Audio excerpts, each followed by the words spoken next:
শাবান মাস সম্পর্কে দুই একটি কথা বলি। হয়তোবা আপনারা 15ই শাবান পর্যন্ত সিয়াম রাখবেন মর্মে 1 তারিখ থেকে সিয়াম করে যাচ্ছেন বলে আমরা আশা করছি, অনুমান করছি। সম্মানিত দিনী ভাই বোন, আপনারা যারা যেখানে আছেন আপনাদের চলাচল বন্ধ করে, কথাবার্তা বন্ধ করে, কাজকর্ম লেনদেন বন্ধ করে, যাবতীয় প্রয়োজন ত্যাগ করে সামনে বসে, জায়গা না হলে দাঁড়িয়ে, যে কোনো মূল্যে কিছু সময় আমাদের গুরুত্বপূর্ণ কথা শুনবেন বলে আমরা আশাবাদী। আর আপনাদের জন্যই আমি এসেছি। আমি যখন কথা বলবো তখন যদি আপনি নিজের প্রয়োজনে থাকেন তা আমি কষ্ট পাব, দুঃখিত। আমি আপনার জন্য এসেছি। আমি শুরু থেকে নিয়ে শেষ পর্যন্ত যে কোনো মূল্যে আপনার কিছু না কিছু উপকার করবই করব ইনশাআল্লাহ। এটাই আমার লক্ষ্য উদ্দেশ্য।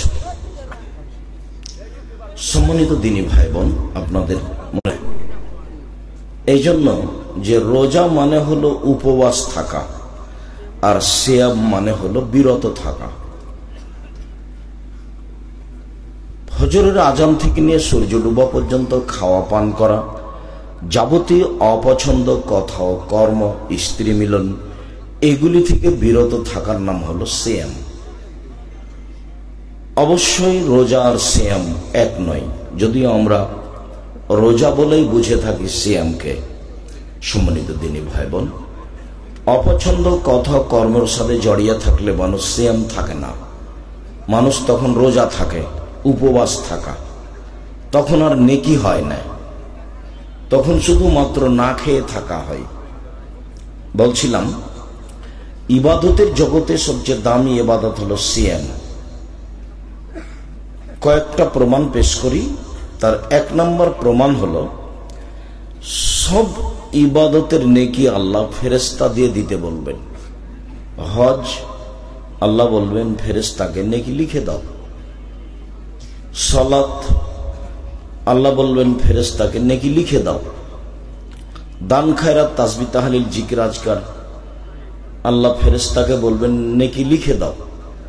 তবে সিয়াম আল্লাহ তাআলা বলেন ফাইনাহু লি ওয়া আনা আজিজু বিহি, সিয়াম আমার ব্যাপার, প্রতিদান আমি দিব। সিয়াম থেকে কিন্তু 200-400 নেকি পাওয়া যায় না। আর সিয়ামের ফলাফল এরকম নয়। আল্লাহ রাসূল বলছেন, মান সামা ইয়াওমান ফি সাবিলিল্লাহ বা'দাল্লাহু ওয়াজহান নার সাবিনা খরিফা। কেউ যদি আল্লাহকে সন্তুষ্ট করার জন্য একদিন সিয়াম থাকে, তাহলে তাকে আল্লাহ জাহান্নাম থেকে 70 বছরের পর দূরে সরিয়ে দেবেন। ও যে সিয়াম পালন করে নেকি পেল, এ কথা নাই। সিয়াম পালন করে যে তাদের অতীতের পাপ ক্ষমা হয়ে গেল, এ কথা নেই। আবার বলছেন, কে যদি একদিন সিয়াম পালন করে তাহলে তাকে জাহান্নাম থেকে 100 বছরের পর দূরে সরিয়ে দেওয়া হবে। আবার বলছেন, কে যদি সিয়াম পালন করে তো জাআলা বাইনাহু ওয়া বাইনান নারি কামা বাইনাস সামাই ওয়াল আরজ, তার মাঝে এবং জাহান্নামের মাঝে 500 বছরের পথ ব্যবধান করা হবে। সব মিলে কি নেকি মনে হলো না জান্নাত মনে হলো? জান্নাত। সিয়ামের বিনিময়ে আল্লাহ তাআলা নিজে হাতে দিবেন, কোনো ফেরেশতাকে দিতে দিবেন না। যার কারণেই ইবাদতের জগতে সবচেয়ে ভিন্ন ধরনের ইবাদত হলো সিয়াম। এর কারোর সাথে মিল নেই। সাহল ইবনে সাদ রাদিয়াল্লাহু তাআলা আনহু বলেন, আল্লাহর নবী বলেছেন, জান্নাতের দরজা 8টি, জাহান্নামের দরজা 7টা, আর জান্নাতের 8টা। তো যখন মানুষ জান্নাতে ঢুকবে তখন সব দরজা থেকেই ফেরেশতারা ডাকবেন, যারা হজ করেছেন এ দরজা দিয়ে আসেন, যারা সিয়াম পালন করেছেন এ দরজা দিয়ে আসেন, যারা দান করেছেন এ দরজা দিয়ে আসেন, যারা সালাত আদায় করেছেন এ দরজা দিয়ে আসেন। তো আল্লাহ রাসূল বললেন, সিয়াম পালনকারীর শেষ ব্যক্তি এই যা দাখালা আখিরু মুগলিকা, সিয়াম পালনকারীর শেষ ব্যক্তি দরজাতে ঢুকে গেলে এই দরজাটা বন্ধ করে দেওয়া হবে, তখন অন্য দরজা খোলা থাকবে। তার মানে হজ পালনকারী দানের দরজা দিয়ে ঢুকতে পাবে, দানকারী হজ পালনকারীদের দরজা দিয়ে ঢুকতে পাবে, কিন্তু সিয়াম ছাড়া এই দরজা দিয়ে কেউ ঢুকতে পাবে না। এটা হলো সিয়ামের পার্সোনাল মর্যাদা, এ কারোর সাথে মিল রাখে না। সম্মানিত দিনী ভাই বোন, সিয়াম বিচারের মাঠে মানুষের পক্ষে কথা বলবে। অবশ্য মানুষের পক্ষে কথা বলবে বিচারের মাঠে চারটে জিনিস: এক, সিয়াম; দুই, কোরআন; তিন, কালো পাথর হাজরে আসওয়াদ; চার, আঙ্গুল। মানুষ যদি আঙ্গুলে তাসবিহ গণনা করে তাহলে বিচারের মাঠে আঙ্গুল তার পক্ষে কথা বলবে, আল্লাহ এ আমাকে দিয়ে তাসবিহ গণনা করেছে, তুমি একে জান্নাতে দাও। তাসবিহ দানা দিয়ে তাসবিহ গণনা করলে এই সুযোগ হবে না। 1000 দানা হলে হবে না, পাগড়ি 22 হাতের হলে হবে না, জুব্বা হলে হবে না, কিছুই না। একটা মানুষের কথা দিয়ে ধর্ম চলে, যার নাম মুহাম্মদ সাল্লাল্লাহু আলাইহি সাল্লাম। পৃথিবীর কোন মানুষের কোনো দাম নেই। পৃথিবীর মানুষ যারা বড় মানুষ তারা সম্মানী, সম্মান করে ডাকতে হবে, সম্মান করে খাওয়াতে হবে, আর মেনে চলতে হবে একটা মানুষকে যার নাম মুহাম্মদ সাল্লাল্লাহু আলাইহি সাল্লাম। যেভাবে পানি পান করেছেন সেভাবে করতে হবে। বলে ডান হাতে ধরেছেন তো ডান হাতে ধরতে হবে, বসে পান করেছেন তো বসে করতে হবে, 3 শ্বাসে করেছেন তো 3 শ্বাসে করতে হবে, বলে পান শেষে আলহামদুলিল্লাহ বলেছেন তো আলহামদুলিল্লাহ বলতে হবে। এর নাম অনুসরণ। উনি একজন, যার নাম মুহাম্মদ সাল্লাল্লাহু আলাইহি সাল্লাম। পৃথিবীর কোনো মানুষ এই সুযোগ রাখে না, পৃথিবীর কোনো মানুষ এই সুযোগ রাখে না। সম্মানিত দিনী ভাই বোন, এক, আঙ্গুল বিচারের মাঠে আপনার পক্ষে কথা বলবে। আব্দুর রাজ্জাক সাহেব থামেন, আঙ্গুলে তাসবিহ গণনা করলে আমার ভুল হয়, তাই তো আমি তাসবিহ দানাই করি। এখন থেকে মরা পর্যন্ত যদি একদিনও ঠিক না হয় তবুও নেকি হবে, এটাই পথ। আর তাসবিহ দানা দিয়ে গণনা করলে ওটা রাসূলের পথ নয়। মর্মে অযথা অজুহাত দাঁড় করে কোনো লাভ নেই। এর নাম শরীয়ত কারো ভালো মন্দ দিয়ে চলে না। দুই, কোরআন তেলাওয়াত। অভ্যাস হতে হবে কোরআন পড়া। অন্তত নিচে নামতে নামতে বলা হয়েছে সূরা ইখলাস 3 বার। 3, কালো পাথর। টাকা যদি হজ করতে গিয়ে বৈধ হয় তাহলে কালো পাথরে যে চুমা দিয়েছে, চুমা তো দিতে পারি, দূর থেকে বলেছে লাব্বাইক আল্লাহু আকবার দিয়ে হাতে ইশারা করেছে, এটাই চুমা দেওয়া। আল্লাহু আকবার, এটাই চুমা দেওয়া। যদি টাকা বৈধ হয় তাহলে কালো পাথর বিচারের মাঠে আপনার পক্ষে কথা বলবে। এ কথা মুহাম্মদ সাল্লাল্লাহু আলাইহি সাল্লাম বলেন। তিনি বলেন সিয়াম কথা বলবে মানুষের পক্ষে। সিয়াম বলবে রব্বি মানাতুহু তুমা বিন্নাহারে, মানাতুহু তুমা শাওয়াতা বিন্নাহারে ফাসাফাইনি ফিহি। প্রতিপালক, এই লোকটাকে আমি দিনে 2টা কাজ করতে দিইনি। 1, খেতে দিইনি, 2, মন মতো চলতে দিইনি।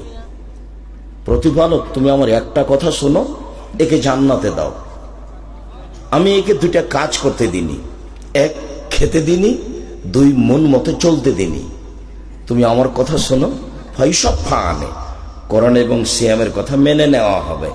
আল্লাহ বলবেন সিয়াম ঠিক আছে, তোমার কথা আমি মেনে নিলাম, একে জান্নাতে দিলাম। সিয়ামের বিনিময়ে জান্নাত। মধ্যেখানে আরো 2টা কথা বলেনি, আমি একে খেতে দিইনি আর মন মতো চলতে দিইনি। সেটা কি? ঘুম থেকে উঠে দাড়ি চাঁচা ছোট করা মানে হলো মন মতো চলা। মনের মতো সাদ করে প্যান্টটা টাকনুর নিচে রাখা হলো মন মতো চলা। দোকানে বসে এখানে বসে ল্যাংটা মেয়ে দেখা, এর নাম ওর নাম বদনাম করা, গিবাত করা, ক্ষমতা দেখানো, দলীয় দাপটে মানুষকে জেল হাজতে দেওয়া, এগুলো হলো মন মতো চলা। সুদ ঘুষ খাওয়া হলো মন মতো চলা। তো মন মতো চলে যে সে জাহান্নামে যাবে, অন্য হাদিসে বলা হয়েছে। তা আমি ওকে মন মতো চলতে দিনি, আমার কথাটা শোনো, একে জান্নাতে দাও। তো যারা এগুলো করে তারা তো আর সিয়াম থাকে না, রোজা থাকে, রোজা মানে উপবাস থাকা। মানুষের বদনাম করে সিয়াম থাকা যায় না। মিথ্যা সাক্ষী দিয়ে মানুষের প্রতি জুলুম করে জেল হাজতে দিয়ে সিয়াম থাকা যায় না। ও রোজা থাকে। ও কি থাকে? রোজা থাকে। নগ্ন পোশাক পরে একজন মহিলা সিয়াম থাকতে পারে না, রোজা থাকতে পারে। সম্মানিত দিনী ভাই বোন, একজন মহিলা এইভাবে আঁটো সাঁটো বোরকা পরে অঙ্গ প্রত্যঙ্গ জাতিকে দেখিয়ে রোজা থাকতে পারে, সিয়াম থাকতে পারে না। রোজা মানে উপবাস থাকা, সিয়াম মানে বিরত থাকা। আমি জানি না, মধ্যখানে একটা কথা মনে পড়ে গেল, সেই কথাটা আপনাকে একটু ভালো করে বুঝিয়ে বলি, তারপর আমরা এখান থেকে সরে আলোচনায় চলে যাব। সেটা হলো এই যে জাবের রাদিয়াল্লাহু তাআলা আনহু বলেন, একদা আমরা রাসূলের সাথে যুদ্ধ করে আসছিলাম, এখন মদিনায় ঢুকবো। তো আল্লাহ রাসূল বলছেন যে এই তোমরা সবাই থামো, সকালে ঢুকবো। তা আমি জাবের বললাম, আল্লাহ নবী, আমি নতুন বিবাহ করেছি, আমাকে একটু বাড়ি যেতে অনুমতি দেন। তখন আল্লাহ রাসূল অন্যদিকে কথা বলতে লাগলেন, ও তুমি নতুন বিবাহ করেছো, তো তালাক প্রাপ্তা মেয়ে বিবাহ করেছো না কুমারী মেয়ে বিবাহ করেছো? তা আমি বললাম যে তালাক প্রাপ্তা মেয়ে বিবাহ করেছি। ওর বিবাহ হয়েছিল, তার স্বামী তাকে তালাক দিয়েছে, আমি তাকে বিবাহ করেছি। আল্লাহ রাসূল বলেন, হাল্লা বিকরান তোলায়েবকা, তুমি কুমারী মেয়ে কেন বিবাহ করলে না? তুমি তার সাথে খেলতে, তোমার সাথে খেলতো। তুমি কুমারী মেয়ে কেন বিবাহ করলে না? তুমি তার সাথে খেলতে, তোমার সাথে খেলতো। এইগুলো যখন আল্লাহ রাসূল বললেন, তখন জাবের বলছেন, আল্লাহ নবী শোনেন, আমার আব্বা উহুদের যুদ্ধে শহীদ হয়েছেন 9 জন মেয়ে রেখে, আমার 9 জন বোন আছে। আকরাহান উজাব্বিজা মিথলাহুন্না, আমার বোনদের সমবয়সের কম বয়সের মেয়েকে আমি বিবাহ করা পছন্দ করিনি 4টা কারণে। আল্লাহ রাসূল শোনেন, আমার আব্বা উহুদের যুদ্ধে শহীদ হয়েছেন 9 জন মেয়ে রেখে, আমার 9 জন বোন আছে। তো আমার বোনদের সমবয়সের মেয়েকে আমি বিবাহ করা পছন্দ করিনি 4টা কারণে। 1, লেতুয়াল্লেমাহুন্না, আমার স্ত্রী আমার বোনদেরকে বিদ্যা শিখিয়ে দিবে। তো কম বয়সের হলে এটা পারবে না, একটু বয়স লাগবে, বুদ্ধি লাগবে, হুঁশ বুদ্ধি লাগবে। এই জন্য আমি কুমারী মেয়েকে বিবাহ করিনি। 2, লেতুয়াদ্দেবাহুন্না, আমার স্ত্রী আমার বোনদেরকে শিষ্টাচার শিখিয়ে দিবে। শিষ্টাচার, কম বয়সের মেয়ে হলে এগুলো পারবে না, সেই জন্য আমি একটু বয়সের মেয়ে, তালাক প্রাপ্তা মেয়েকে বিবাহ করেছি। 3, তুরাজ্জিলাহুন্না, আমার স্ত্রী আমার বোনদের মাথার চুল চিরুনি করে সাজগোজ করে রাখবে। কম বয়সের মেয়ে হলে এগুলো করতে পারবে না, এই জন্য আমি বেশি বয়সের মেয়ে বিবাহ করেছি। 4, তাকুমা আলাইহিন্না, আমার স্ত্রী আমার বোনদেরকে পাহারা দিবে। আমার স্ত্রী আমার বোনদের পাহারাদার। এই কথাটা এই পর্যন্ত বলে আপনাকে আমি বলতে চাইলাম, ওই যে কথাটা এসেছিল ফ্যাশন বোরকা পরে, আঁটো সাঁটো কাপড় পরে যারা থাকছে মেয়ে মানুষ, তারা রোজা থাকে, সিয়াম থাকে না। ওই কথাটা বলতে গিয়ে চট করে এটা মনে পড়েছে। তো এখন আপনার মেয়েটার নখ বড় আছে, নখে মেহেদি দেওয়া নেই, নেইল পালিশ দেওয়া আছে। তো এখন কি আপনি চাচা ওর না পিতে? আপনার স্ত্রী কি ওর সৎমা না আসলেই মা? যদি মা হয় তাহলে তো পাহারাদার। মা হলে কয়টা জিনিস লাগবে? 4টে। 1, শিক্ষা দিতে হবে। 2, শিষ্টাচার শিখাতে হবে। 3, সাজগোজ করে রাখতে হবে। 4, পাহারা দিতে হবে। তো আপনার মেয়ের নখ যদি বড় থাকে আর যদি নখে নেইল পালিশ থাকে, তাহলে হয় আপনার স্ত্রী তার খালা, না হয় তার সৎমা। মা হিসেবে দায়িত্ব পালন করেনি, মা তো ভিন্ন জিনিস।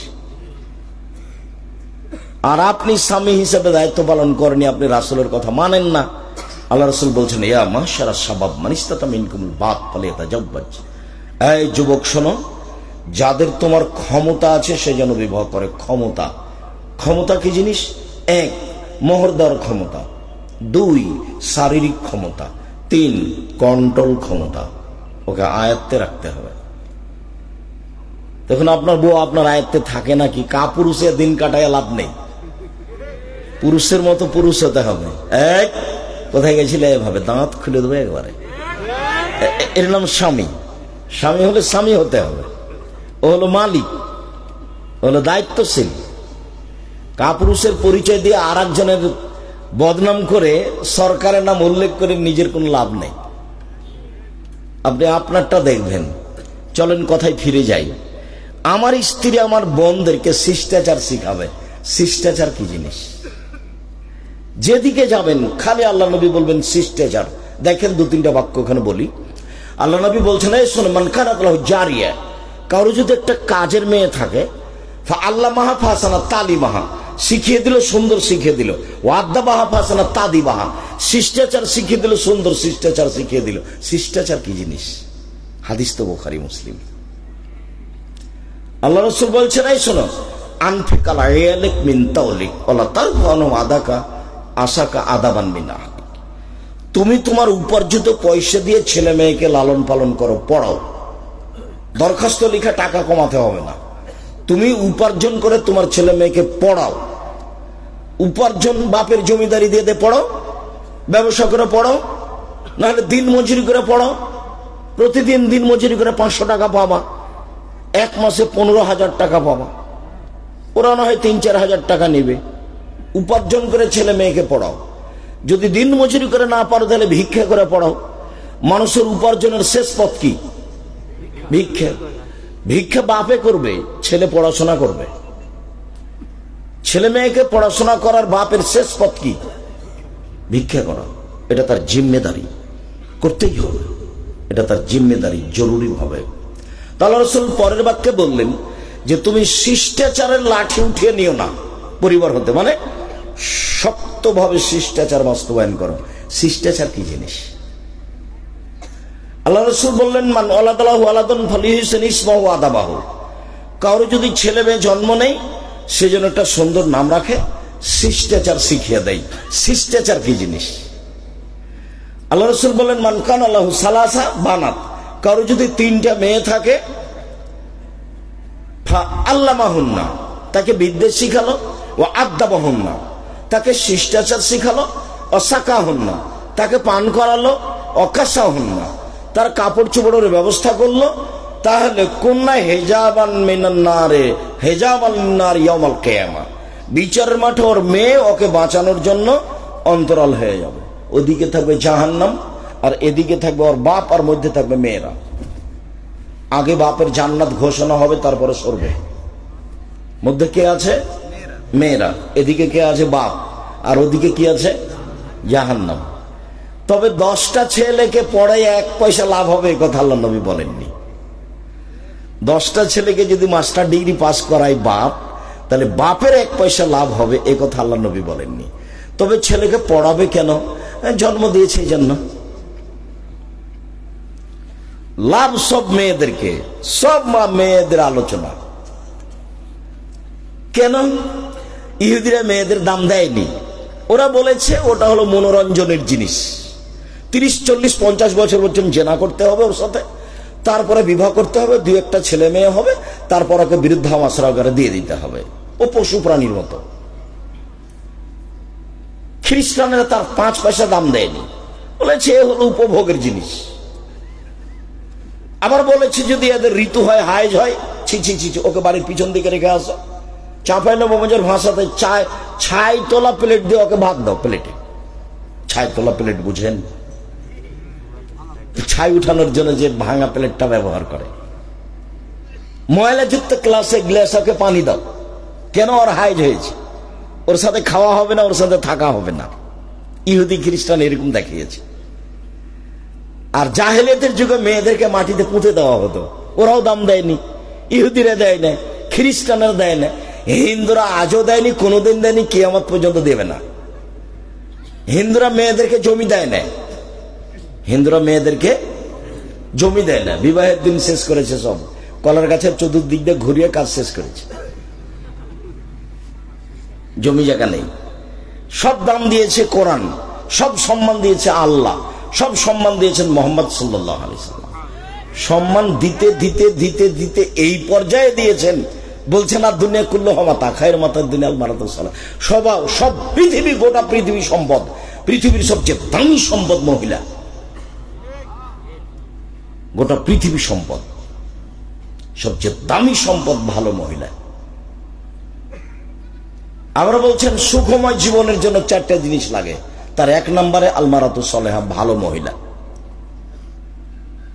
আবার বলছেন মহিলা যদি 4টা কাজ করে জান্নাতের সব দরজা খোলা। পুরুষ 4টা কাজ করে জান্নাত পাবে না, এই সুযোগ পুরুষের নেই। 1 5 ওয়াক্ত সালাত, 2 রমজানের সিয়াম, 3 স্বামীকে মেনে চলা, 4 জেনায় লিপ্ত না হওয়া, জান্নাতের সব দরজা খোলা। কে যদি 3টা মেয়ে লালন পালন করে তাহলে ওর মেয়েরা ওকে জাহান্নামে যেতে দিবে না, না করে দিবে। মেয়েরা বলবে না হবে না, আগে জান্নাত তারপরে আমরা। যেমন ছোট অবস্থায় কোনো ছেলে মেয়ে যদি মারা যায় আপনার, তাহলে আপনার জান্নাত ঘোষণা না হওয়া পর্যন্ত ওরা আপনার পাশ থেকে সরবে না। তো ছেলে মেয়েতে একটা, কয়টা মরে কয়টা থাকে? 10-12টা হলে 2-4টা মরতো, 2-4টা থাকতো। সব ইহুদি খ্রিস্টানরা এদেরকে পাগল বানাচ্ছে। এগুলো বিষয়ে বক্তব্য শুনলে আব্দুল্লাহর বক্তব্যে ফিরে যেতে হবে। সম্মানিত দ্বীনি ভাই বোন, বলছিলাম শিষ্টাচার কি জিনিস, সব জায়গায় কেন শিষ্টাচার? 4টা কম বয়সের মেয়ে বিবাহ করিনি। 1 শিক্ষা দিবে, 2 শিষ্টাচার শিখাবে, 3 সাজগোজ করে রাখবে, 4 পাহারা দিবে। আপনার মেয়েটা স্কিন পায়জামা পরে হাটে বাজারে যায়, যেটা পায়ের সাথে লেগে আছে, গায়ের সাথে লেগে আছে, আপনার চোখে পড়ে না, আপনার একটু লজ্জা হয় না, আপনার একটু ছায়া হয় না, আপনার স্ত্রী দেখে না, ও হস্তিনী, বউকে তালাক দিতে হবে, ওই বউকে তালাক দিতে হবে। আমি তালাক দিতে আদেশ করিনি, আমার পরামর্শ। তবে এটা বউ নয়, এ কথাই ঠিক। ও ছেলে মেয়েকে লালন পালন করা জানে না, ওর বাপে বিবাহ দিয়েছে, স্বামীর কাছে গেছে, সেই জন্য বাচ্চা হয়ে গেছে। আসলে ও মা, এ কথা তার জানা নাই। এই ছেলে, মা হলে কয়টা জিনিস লাগবে মনে করে যাওয়া এখান থেকে। তোমার কিছু না কিছু আমি উপকার করবই করবো ইনশাল্লাহ।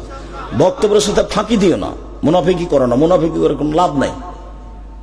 তোমার প্যান্টটা যদি টাকনোর নিচে থাকে, তোমার বোনের যদি পায়জামাটা স্কিন হয়, গায়ে লেগে থাকে, তুমি তোমার মাকে কালকে বলিও, আম্মা আপনাকে আব্দুর রাজ্জাক সাহেব খালা বলে ডাকতে বলেছে, খালা কেমন আছে? আম্মা আপনাকে আব্দুর রাজ্জাক সাহেব বলে গেছেন সৎমা বলে ডাকতে, সৎমা কেমন আছেন? আসসালামু আলাইকুম, সৎমা কেমন আছে? মা হলে কি করতে হবে? শিক্ষা দিতে হবে। সব শিক্ষা একরকম নয়, শিষ্টাচার শিখাতে হবে। সব শিষ্টাচার একরকম নয়। মোবাইলটা রিং হচ্ছে, অন করে দে হ্যালো, এটা একটা শিষ্টাচার। অন করে দে আসসালামু আলাইকুম, এটা একটা শিষ্টাচার। দুটো এক নয়। 1 গ্লাস পানি আপনি আমাকে দিলেন, আমি বললাম থ্যাংক ইউ।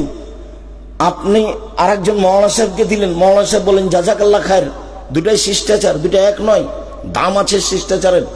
ভাত দাবাহ ভাষা তাদি বাহা, শিষ্টাচার শিখিয়ে দিল, সুন্দর শিষ্টাচার শিখিয়ে দিল। আমি লন্ডন সফরে সাউথ হলে জুমার খুতবা দিয়ে নিচে নামছি, তাই দৌড়িয়ে এসে বাচ্চা নিয়ে এসে বলছে একটু দোয়া করে দেন, একটু দোয়া করে দেন। তো আমি মাথায় হাত দিয়ে দোয়া করতে দেখছি মাথার চুল বাম দিকতে এইভাবে কাটা আছে, 3টে কেঁচি মারা আছে। তাই বললাম যে ওর মা মনে হয় চুল ছাড়তে জানে, দিচ্ছিল, ছেলে দিচ্ছিল, এরকম হয়ে গেছে। ছেলে মনে হয় দিচ্ছে না। ওই আবদুল্লাহর ছেলে আছে মোহাম্মদ, ওকে যদি নাপিতের কাছে নিয়ে যাওয়া হয় তো খালি হইচই লাগিয়ে দেন, না না আমার দাদি, আমার দাদি, আমার দাদি। ওর দাদিকে চুল ছেড়ে দিতে হবে। তা এরকমই কিছু হবে। তো এই কথা বলেই আমি এখন নিচে নেমে ঘুরছি, তো চুল ছাড়া সাইনবোর্ড দেওয়া আছে ওখানে, দেখি এরকম দাগ দেওয়া আছে। তা আমি বললাম জনাব, লন্ডনে এসেছি উপার্জন করে খেতে, আদর্শ বিক্রি করতে আসিনি। এখানে বহু ছেলে দেখবেন মাথার চুল ওপরে আছে, শুধু খালি সব জিনিস কাটা আছে, ওটা খেলোয়াড়ের। তুমি কখন কখন ইহুদি হয়ে গেছে গো, তোমার মা দেখে না? এই ছেলে, তোমার বাপ নেই? তোমার বাপকে চাচা বলে ডাকো। এই ছেলে, তোমার বাপকে চাচা বলে ডাকবা। আব্দুর রাজ্জাক সাহেব বলে গেছে, বাপ হলে বাপ হতে হবে, শত হাদিস আছে এই ব্যাপারে। বাপ হলে বাপ হতে হবে, উপার্জন করে খাওয়াতে পারে তার নাম বাপ নয়। শুধু আনফেকালা ইয়ালেক মিন তৌলেক, ছেলে মেয়েকে লালন পালন করো, পড়িয়া মানুষের মতো মানুষ করো, শিষ্টাচার শিখবে। সব জায়গাতে বিদ্যার সাথে শিষ্টাচার লাগা আছে। শত হাদিস শিষ্টাচার দিয়ে গড়া। মেয়েটার নখ বড় কেন কেন থাকবে? ইহুদি খ্রিস্টানদের পতিতালয়ের মেয়েদের বৈশিষ্ট্য হচ্ছে নখ বড়, নাকা রাখা, নখে নেইল পালিশ দেওয়া। ইহুদি খ্রিস্টানদের পতিতালয়ের মেয়েদের বৈশিষ্ট্য হলো নখ বড় রাখা, নখে নেইল পালিশ দেওয়া। আরো নিচের ভাষায় বলি, ইহুদি খ্রিস্টানদের বেশ্যালয়ের মেয়েদের বৈশিষ্ট্য হলো নখ বড় রাখা, নখে নেইল পালিশ দেওয়া। আমার মেয়ের নখ বড় কেন? আমার মেয়ের নখে নেইল পালিশ কেন? আমার মেয়ের নখে থাকবে মেহেদি, হাতের নখে তো থাকবে, পায়ের নখে থাকবে। আমি তো ওটা গ্রহণ করব না। আমি মুসলিম চির রণবীর, মরণকে করি না ভয়, মরলে শহীদ বাঁচলে গাজী, আমার উভয় সমান, মরলো জান্নাতি বাঁচলো জান্নাতি। আমি লসে থাকি না কোনো সময়। অমুসলিম লসে থাকতে পারে,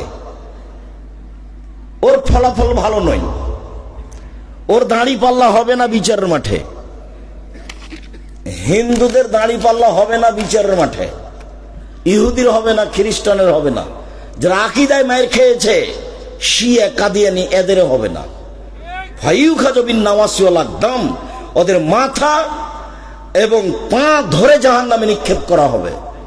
যারা মুমিন পুরুষ নারী পাপ করেছে, নেকি করেছে, তাদের দাড়ি পাল্লা হবে।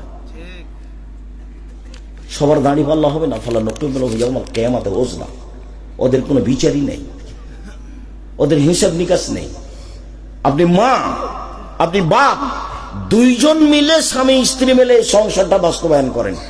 আপনার মেয়ের পরনে স্কিন পায়জামা উঠলো কেন? কেন উঠবে? আবার কোন সময় পায়জামা পরেছে দিচ্ছে এরকম ফাঁকা আর একজন ঢুকবে। রিক্সায় উঠে যখন, তখন হাঁটু পর্যন্ত উঠে, চোখে পড়ে না? আপনাকে আব্বা বলে ডাকে না? কি বলে আপনার মেয়ে? আপনাকে কি বলে? বলা উচিত, শরম হওয়া দরকার, লজ্জা হওয়া দরকার, হায়া হওয়া দরকার, ইতস্তবোধ হওয়া দরকার, মানবতা থাকা দরকার, বোধোদয় থাকা দরকার, হিতাহিত জ্ঞান থাকা দরকার। শিষ্টাচার কি জিনিস? বাচ্চাটাকে আপনার স্ত্রী পায়জামা পরাচ্ছে, জামা গায়ে দেওয়াচ্ছে, কোন হাতটা আগে ঢুকাবে? ডান হাতটা। প্যান্টটা পরাচ্ছে, কোন পাটা আগে ঢুকাবে? ডান পাটা। শিষ্টাচার।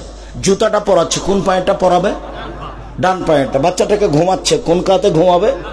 ডান কাতে। বাচ্চাটা পানি খাচ্ছে, কোন হাতে বলবে? ডান হাতে।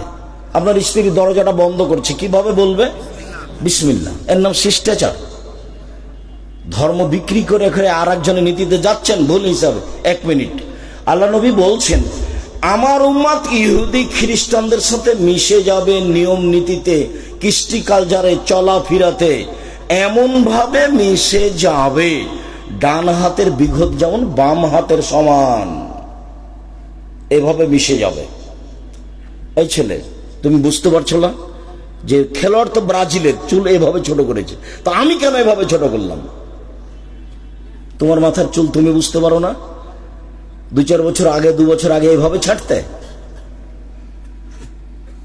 আমার উম্মত ওদের সাথে মিশে যাবে, ডান পায়ের জুতা যেমন বাম পায়ের সমান, চাল চলনে, কথা কাজে, কর্মে।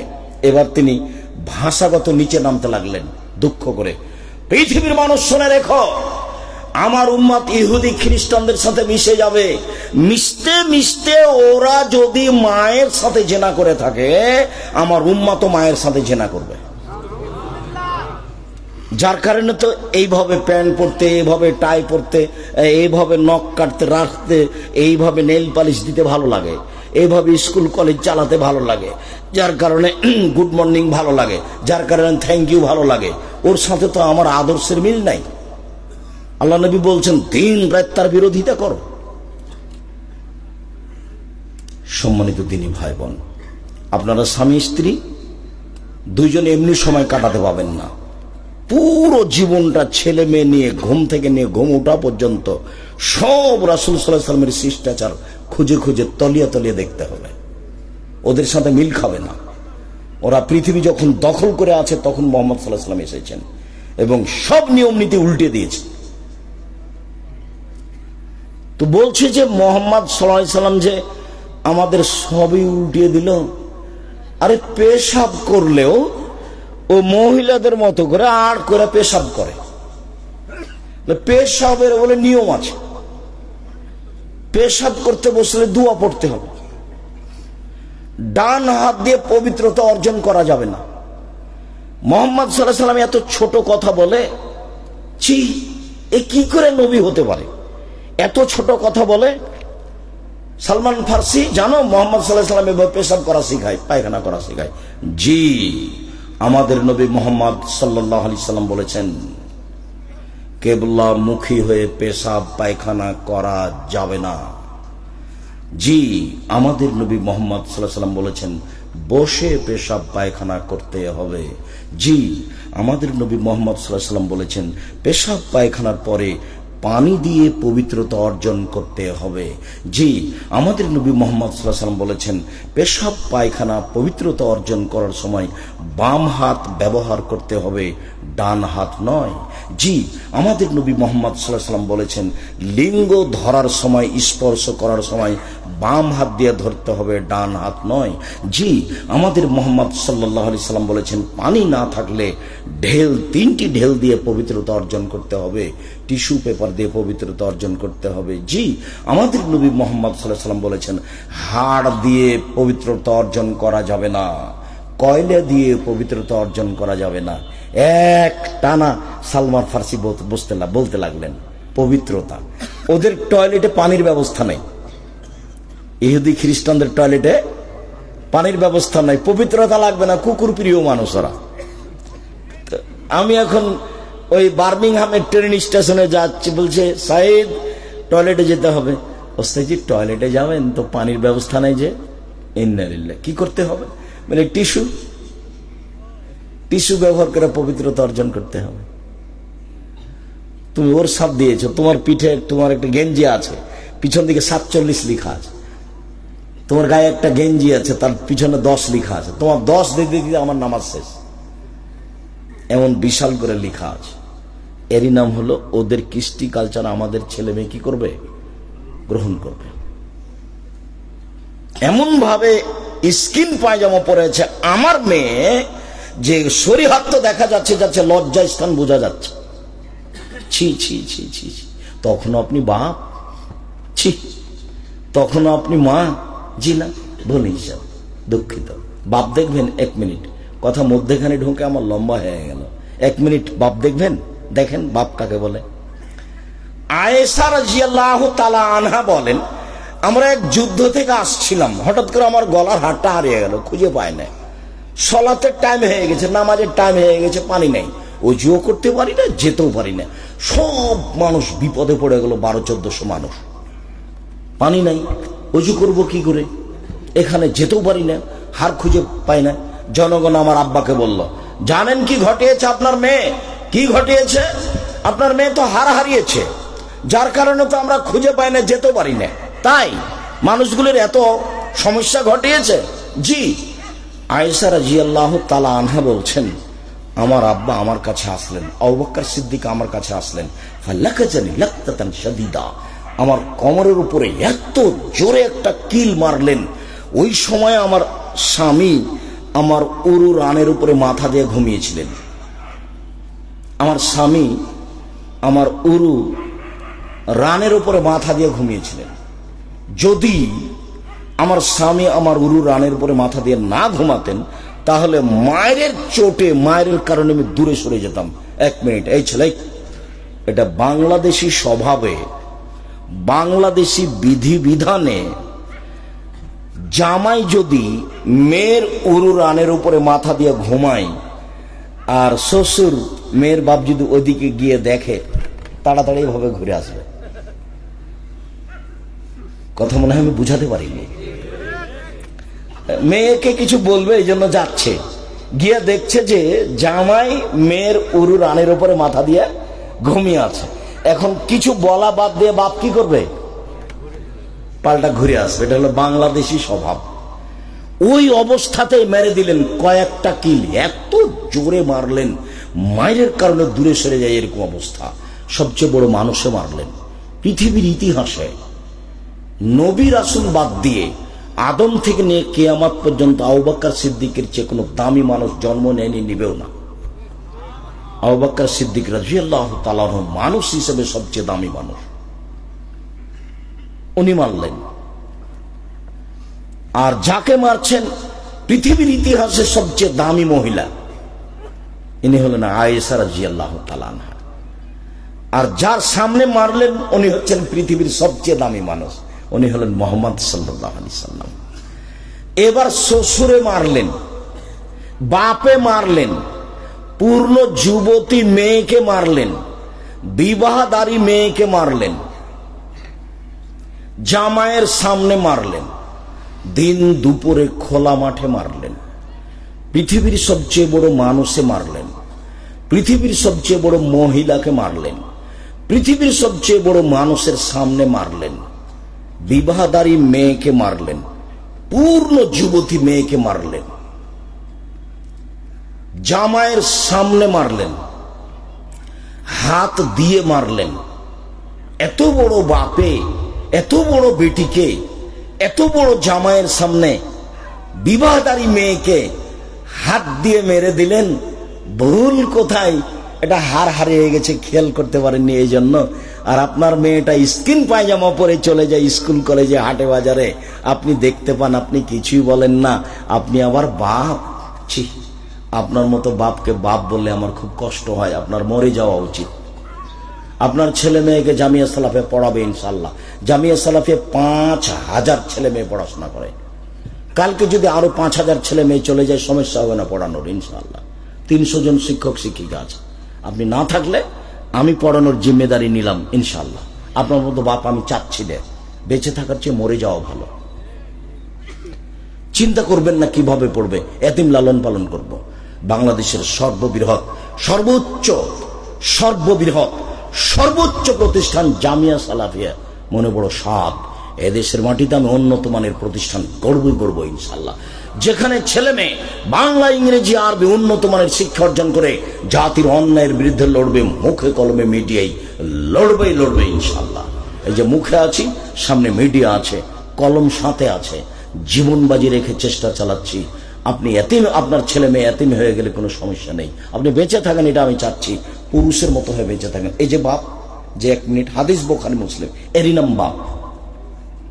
বাপ দেখে যান, বক্তব্যের সাথে মুনাফিকি করিয়েন না, বক্তব্যের সাথে মুনাফিকি করে কোনো লাভ নেই,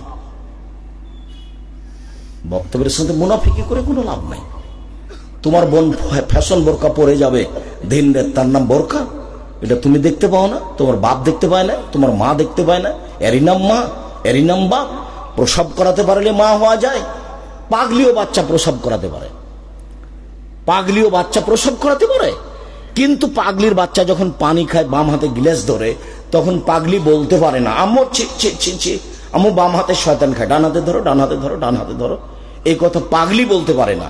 কিন্তু আপনার স্ত্রীর সামনে যদি মাস্টার ডিগ্রি পাস, আপনার স্ত্রী মাস্টার ডিগ্রি পাস, ওর সামনে যদি আপনার মেয়ে মা হাতে পানি খায়, তাহলে এ তো পাগলির চেয়ে খারাপ। একে রেখেছেন কেন? এ হলো হস্তিনী বউ,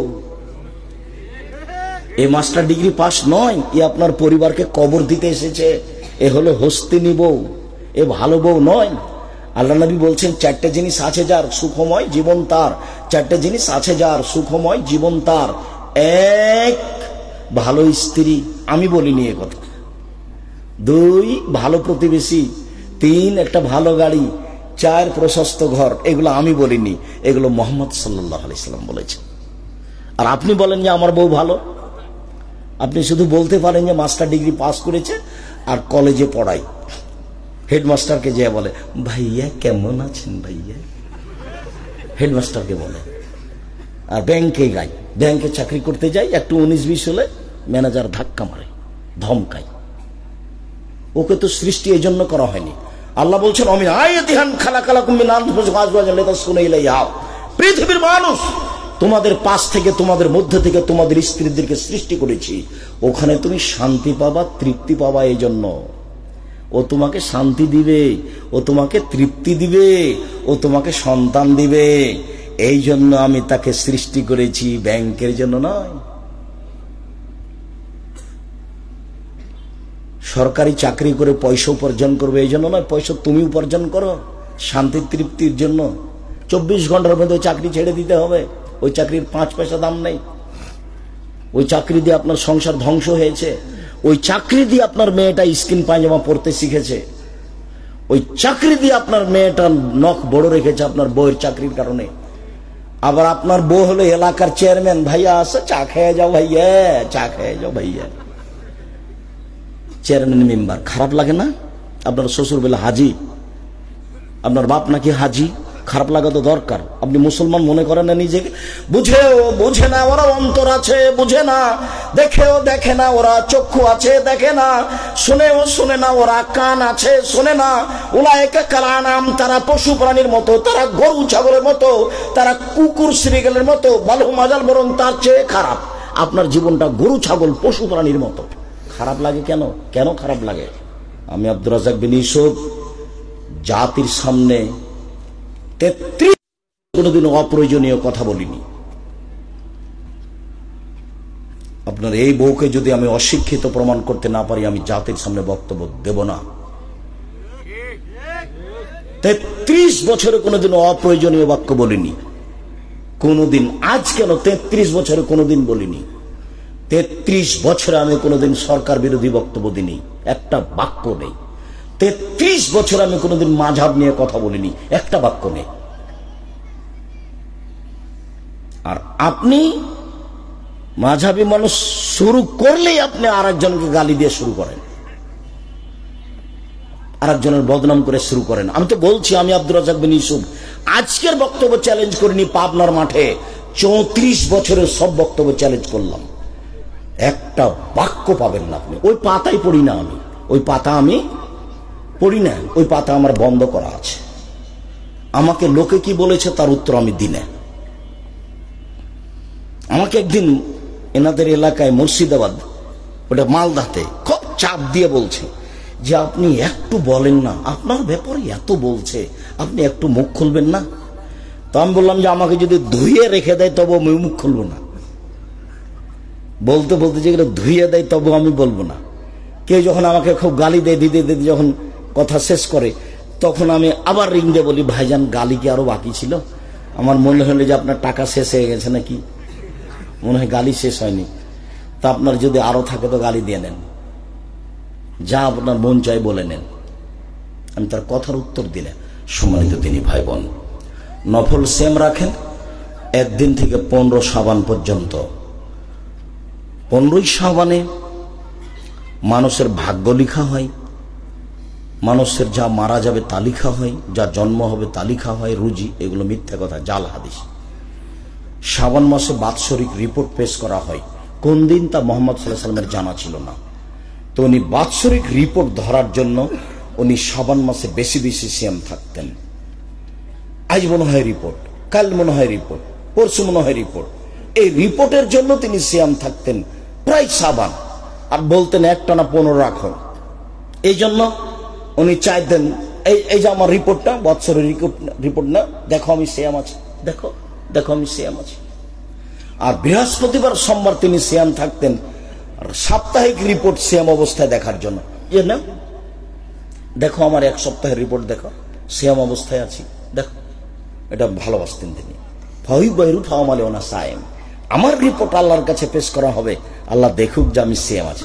মুহাম্মদ সাল্লাল্লাহু আলাইহি সাল্লাম বৃহস্পতিবার সোমবার সিয়াম থাকতেন, রোজা থাকতেন। কেন? সাপ্তাহিক রিপোর্টটা আল্লাহকে কি অবস্থায় দেখাতে চাইতেন? সিয়াম রোজা অবস্থায়। শাবান মাসে বেশি বেশি সিয়াম থাকতেন কেন? বাৎসরিক রিপোর্ট পেশ করা হয় শাবান মাসে, কোন দিন তার জানা ছিল না। তাই তিনি বেশি বেশি সিয়াম থেকে রিপোর্টটা ধরার চেষ্টা করতেন, দেখো আমার বাৎসরিক রিপোর্ট, আমি সিয়াম অবস্থায় আছি। ইবাদতের জগতে সবচেয়ে দামি সিয়াম, দামি ইবাদত সিয়াম। উমামা বাহিলি বলছেন, আমি একদিন আল্লাহর নবীকে বললাম, মুরনিবে আমালিন, একটা আমলের কথা বলেন যা দিয়ে আমি জান্নাতে চলে যাব। তখন আল্লাহ রাসূল বললেন, উমামা আলাইকা বিসসাম ফাইনাল্লাহ ঈদুল্লাহ, সিয়াম পালন করো। ইবাদতের জগতে সিয়ামের সমপর্যায়ের কোনো ইবাদত নেই। এটা সিয়াম, রোজা, এটা হজ, হজ সিয়ামের সমপর্যায়? জি না, এটা সিয়াম, এটা হলো সলাত। সলাত সিয়ামের সমপর্যায়?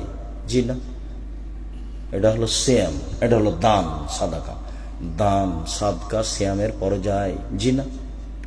পৃথিবীর কোন ইবাদত নেই যেটা কার সমপর্যায়ের হতে পারে? সিয়ামের সমপর্যায় হতে পারে। মহরমের 2 দিন সিয়াম থাকেন, আরাফার 1 দিন সিয়াম থাকেন। আর সারা বছর সিয়াম পালনের 2টা পদ্ধতি শুনে যান, একটা সহজ, একটা একটু ভারী। প্রত্যেক মাসে 3 দিন থাকবেন আর রমাজান থাকবেন, সারা বছর সিয়াম পালনের নেকি হবে।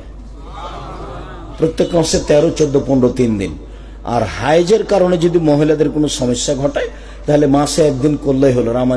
আরবি মাসে তাতে 15, 20 চলে যাক, 17, 18, 22, 24 চলে যাক, তাতে আসে যায় না। মাসে 3টে আর রমাজান, তাহলে আপনি কি পাবেন? সারা বছর সিয়াম পালনের। আর একটা পদ্ধতি, এটা হলো সহজ, শাওয়ালের 6টা আর রমাজান। শাওয়ালের কয়টা? 6টা। যাদের হাইজের কারণে রমাজানের রোজা ছুটে গেছে তাকে আগে ফরজটা করতে হবে, এই কথা বাতিল। ওর যে হাইজের কারণে রমাজানের ফরজটা ছুটে গেছে, ও যেদিন পারবে সেদিন করবে, 2 বছর 6 মাস পরে, সেটা তার জন্য আল্লাহর রাসূল অনুমতি দিয়ে দিয়েছে। কিন্তু শাওয়াল পার হয়ে গেলে এগুলো আর করা যাবে না। অতএব পুরুষ নারী সবাই খুব চেষ্টা করে থাকবে শাওয়ালের 6টা আর রমাজান, সারা বছর সিয়াম পালন করলো। নবীগণ খুব চেষ্টা করতেন সিয়ামের। দাউদ আলাইহিস সালাম 1 দিন সিয়াম থাকতেন, 1 দিন এমনি থাকতেন, 1 দিন সিয়াম থাকতেন, 1 দিন এমনি থাকতেন। আমাদের নবী মুহাম্মদ সাল্লাল্লাহু আলাইহি ওয়াসাল্লাম 1 দিন সিয়াম থাকতেন, 2 দিন এমনি থাকতেন, 1 দিন সিয়াম থাকতেন, 2 দিন এমনি থাকতেন। সম্মানিত দিনী ভাই বোন, পাপের জগতে সবচেয়ে ভিন্ন ধরনের পাপ হলো সুদ। সুদের পাপের যে ভাষা উল্লেখ হয়েছে, এই ভাষা পৃথিবীর আর কোন পাপের জন্য উল্লেখ হয়নি। অবাক হতে হয়। মদ খেলে তার ভাষা উল্লেখ হয়েছে, তবে সুদের মতো নয়। কেউ যদি একবার মদ খায় তাহলে 40 দিন আল্লাহকে নিজের দিকে করতে পারবে না। হ্যাঁ, এটা ভারী, কিন্তু সুদের পাপের মতো ভাষা নয়। কেউ যদি একদিন নেশাদার দ্রব্য, বিড়ি, তামাক, জর্দা, সিগারেট, গুল, নেশাদার দ্রব্য খায়, পান করে, তাহলে 40 দিন তার নামাজ কবুল হবে না। এইটা পরিস্থিতি খুব ভারী, কিন্তু সুদের মতো পাপের ভাষা নয়। সুদের পাপের ভাষাই ভিন্ন, খুব কঠিন। এই ছেলে, বসো, এক খেয়ালে চেয়ে থাকো, আমার দিকে চেয়ে থাকবেন। কথা যেন 19-20 না হয়। পাখি যেন মনে করে আপনি পাথর, আমি আপনার জন্য এসেছি। এবং একটা দিন বের করতে প্রায় 3 বছর সময় লাগে। আপনার সাথে আমার ভালোবাসার অভাব নেই, কিন্তু আমি আসতে পারি না আপনি চাইলেই। আমি আপনার জন্য এসেছি। কোনো কাজ করবেন না কয়েক মিনিট, কোনো কাজ আমাকে দেখাবেন না দয়া করে। উপস্থিত বৈঠকের দিনই মুসলিম বোন, আপনাকে বলছি, কথা বলবেন না। ঢং ঢং ঢং ঢং করে গল্প করতে করতে এসেছেন, আবার ঢং ঢং ঢং ঢং করে গল্প করতে করতে চলে যাচ্ছেন। স্বামী নাই, বাপ নাই, ওভাবে এসেছেন কেন? আর একজনের সাথে কথা বলছেন কেন? আর একজন যদি গায়ের উপর দিয়ে চড়ে চলে যায়, তবে মুখ খুলবেন না, মুখখান বন্ধ রাখেন। এটা শিষ্টাচার নয়। মুখ খুললেন কেন? কেন মুখ খুললেন? আপনি অটোতে বসে আছেন, আমি উঠতে গেছি, তো আমার হাতে একটা ব্যাগ ছিল, ব্যাগটা আপনার মুখের উপরে গিয়ে লেগে গেছে, তো আপনি একটু ব্যথা পেয়েছেন। এখন কি আপনি আমাকে বলবেন ঢং না গাড়িতে উঠার? হুঁশ থাকে না, কপালে চোখ নাই? এটা কি শিষ্টাচার? আচ্ছা যাক, আমি ব্যথা পেয়েছি, মনে কিছু না, আমি বসো বসো, তুমি বসো বসো, সমস্যা নেই। এটা হলো শিষ্টাচার। কেন বললেন এই কথা? আপনি কথা বলছেন কেন? এবার মুখখান বন্ধ রাখবেন, চুপচাপ রাখবেন। আরেকজন গায়ের উপর দিয়ে চড়ে চলে যাক, যাক, মুখ খুলবেন না। শিষ্টাচারের দরকার আছে, এর নাম শিষ্টাচার। ভালো কথা, ভালো কর্মের নাম হলো শিষ্টাচার। ভালো কথা, ভালো কর্মের নাম হলো শিষ্টাচার। আপনি দিনই বোন, আমি আপনার জন্য এসেছি, আপনি অপেক্ষা করুন। আপনাকে আমি অনেক ভালোবাসি, আপনার সাথে আমার কোনো দূরত্ব নেই। আপনাকে আমি খাটো করতে আসিনি, আপনাকে আমি ছোট করতে আসিনি। আপনাকে আমি আয়েশার মতো মনে করি, আপনাকে আমি খাদিজা রাদিয়াল্লাহু তাআলা আনহার মতো মনে করি, আপনাকে আমি অনেক দামি মানুষ মনে করি। আপনার সম্মান আমি খাটো করতে আসিনি। আপনাকে আমি আয়েশার মতো মনে করি। দেখবেন আপনি 1 মিনিট আয়েশাকে দেখবেন, 1 মিনিট দেখেন। আয়েশা রাদিয়াল্লাহু তাআলা আনহা বলেন যে আমার স্বামীর কবর হলো আমার ঘরে, তো আমার ঘরে আমি যাই, এটা আমার স্বামীর কবর, এমনিতেই যাই, মাথায় কাপড় দিই না দিই।